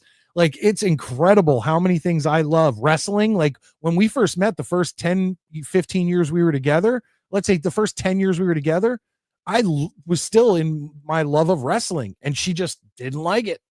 Like she would like every now and then she'd appreciate like Edge and Christian Dudley's Hardy's tables, ladders, and chairs. Or like Mick Foley, Undertaker, Hell in the Cell. But other than that, I couldn't get her to buy into any of it. Yeah, my wife is not into wrestling at all. She's like, she watches me and my daughter watch it together. She's like just laughing at me. And she's like, fuck are you doing? And I'm like, I'm getting ready to buy Summer Slam tickets with my daughter because that's what she wants for her birthday. Yeah, that's at MetLife, right? Yep, it's a MetLife. So are you getting both nights? Oh, hell yeah. Yeah. I'm gonna go both nights. I mean, you got to. Then my best friend, he's a big WWE fan as well. So, and my godson, who's his son, is gonna go with us too. So same age as my daughter. So they're growing up together. So it'll be a fun little event to go to. You know, and she doesn't know about it, but that's gonna be her birthday gift. So oh, that's gonna be cool. Is that her first wrestling show period? It'll be her first wrestling show. Oh my God. Yeah. How are you gonna top that? Like you'll never be able to bring her to a house show or a Raw. WrestleMania, man. Yeah, that's all you can do is go. The next stop is WrestleMania. Man, my boy just went to WrestleMania. He was in Vegas. And he met Mike Tyson. He met a whole bunch of people, bro. I've been to one WrestleMania, 3 SummerSlams, 1 Survivor Series, and I think that's all the pay-per-views I've been to for WWE. I was at WrestleMania 23 in Detroit. And then I was at SummerSlam 88 91, or is it 89 and 91? Whatever ones were at Madison Square Garden. Mhm. So it was the one where the Mega Powers and Miss Elizabeth took her skirt off. Mm-hmm. And then it was the match made in heaven, match made in hell one. Mhm. Those are the two I was at. And then I was at a random SummerSlam in like 2005. Yeah, and then same with the Survivor Series. It was like a 2005 one. What's your thoughts on them bringing back the main event on Saturday nights? I don't know. It's like if from what I heard, they brought it back in like the old school fashion. They did. Yeah. So if they're gonna do it like that and do all the throwbacks, and how did they do the interviews backstage? Was it like in like how they used to do it with like, yeah, okay, Yeah, I'm okay with that. it was really cool because like you saw all the old retro clothing that they had on, like all the stuff that was from back in the day, and I was like, oh, this is kind of cool, seeing a lot of new wrestlers wearing all these things and the way the ring was, so it was awesome. Awesome. All right, Johnny, I gotta call it a night. It's 11:45 here on the East Coast. And thank you so much for being on the show. And we will, of course, hook up again, whether it's on your show or on my show. Of course, man. I appreciate you. Everybody, smash the like for our guy, Midnight Mike, man. Hey, Mike, pleasure, man. All right. Absolutely. Peace. Have a good night. All right, ladies and gentlemen, this was the Midnight Mike Show coming to you from, like I said to Luppy, coming to you from the Long Island Sound. And I am excited that we had such a good show. I was excited at the beginning, and now I'm even more excited because I know that we had another quality show, and I hope you guys enjoyed watching it as much as I enjoyed doing it. We come back again Tuesday night, 9:30 Eastern Standard Time, with another show. Who knows what the fuck's going to happen on that one? And then, of course, our flagship show every Saturday night, 9 p.m. Eastern Standard Time. I am Midnight Mike, your late night New York Jets host, and I can't wait to see you next time.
For those of you hanging in, let's just watch the Mets shirt tear again.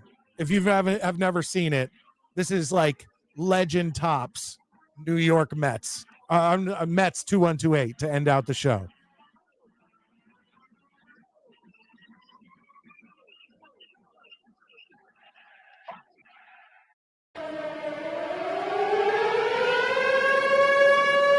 Because Diaz is a victim of this manager, if one can even call this asshole that. What the hell is wrong with you, Rojas? I get the damn injury bug has plagued the team all fucking year. I get the team is low on morale, but they do not need you making it worse with these erratic decisions. Because of you, this team has not scored more than 5 runs in the last 16 games. 16!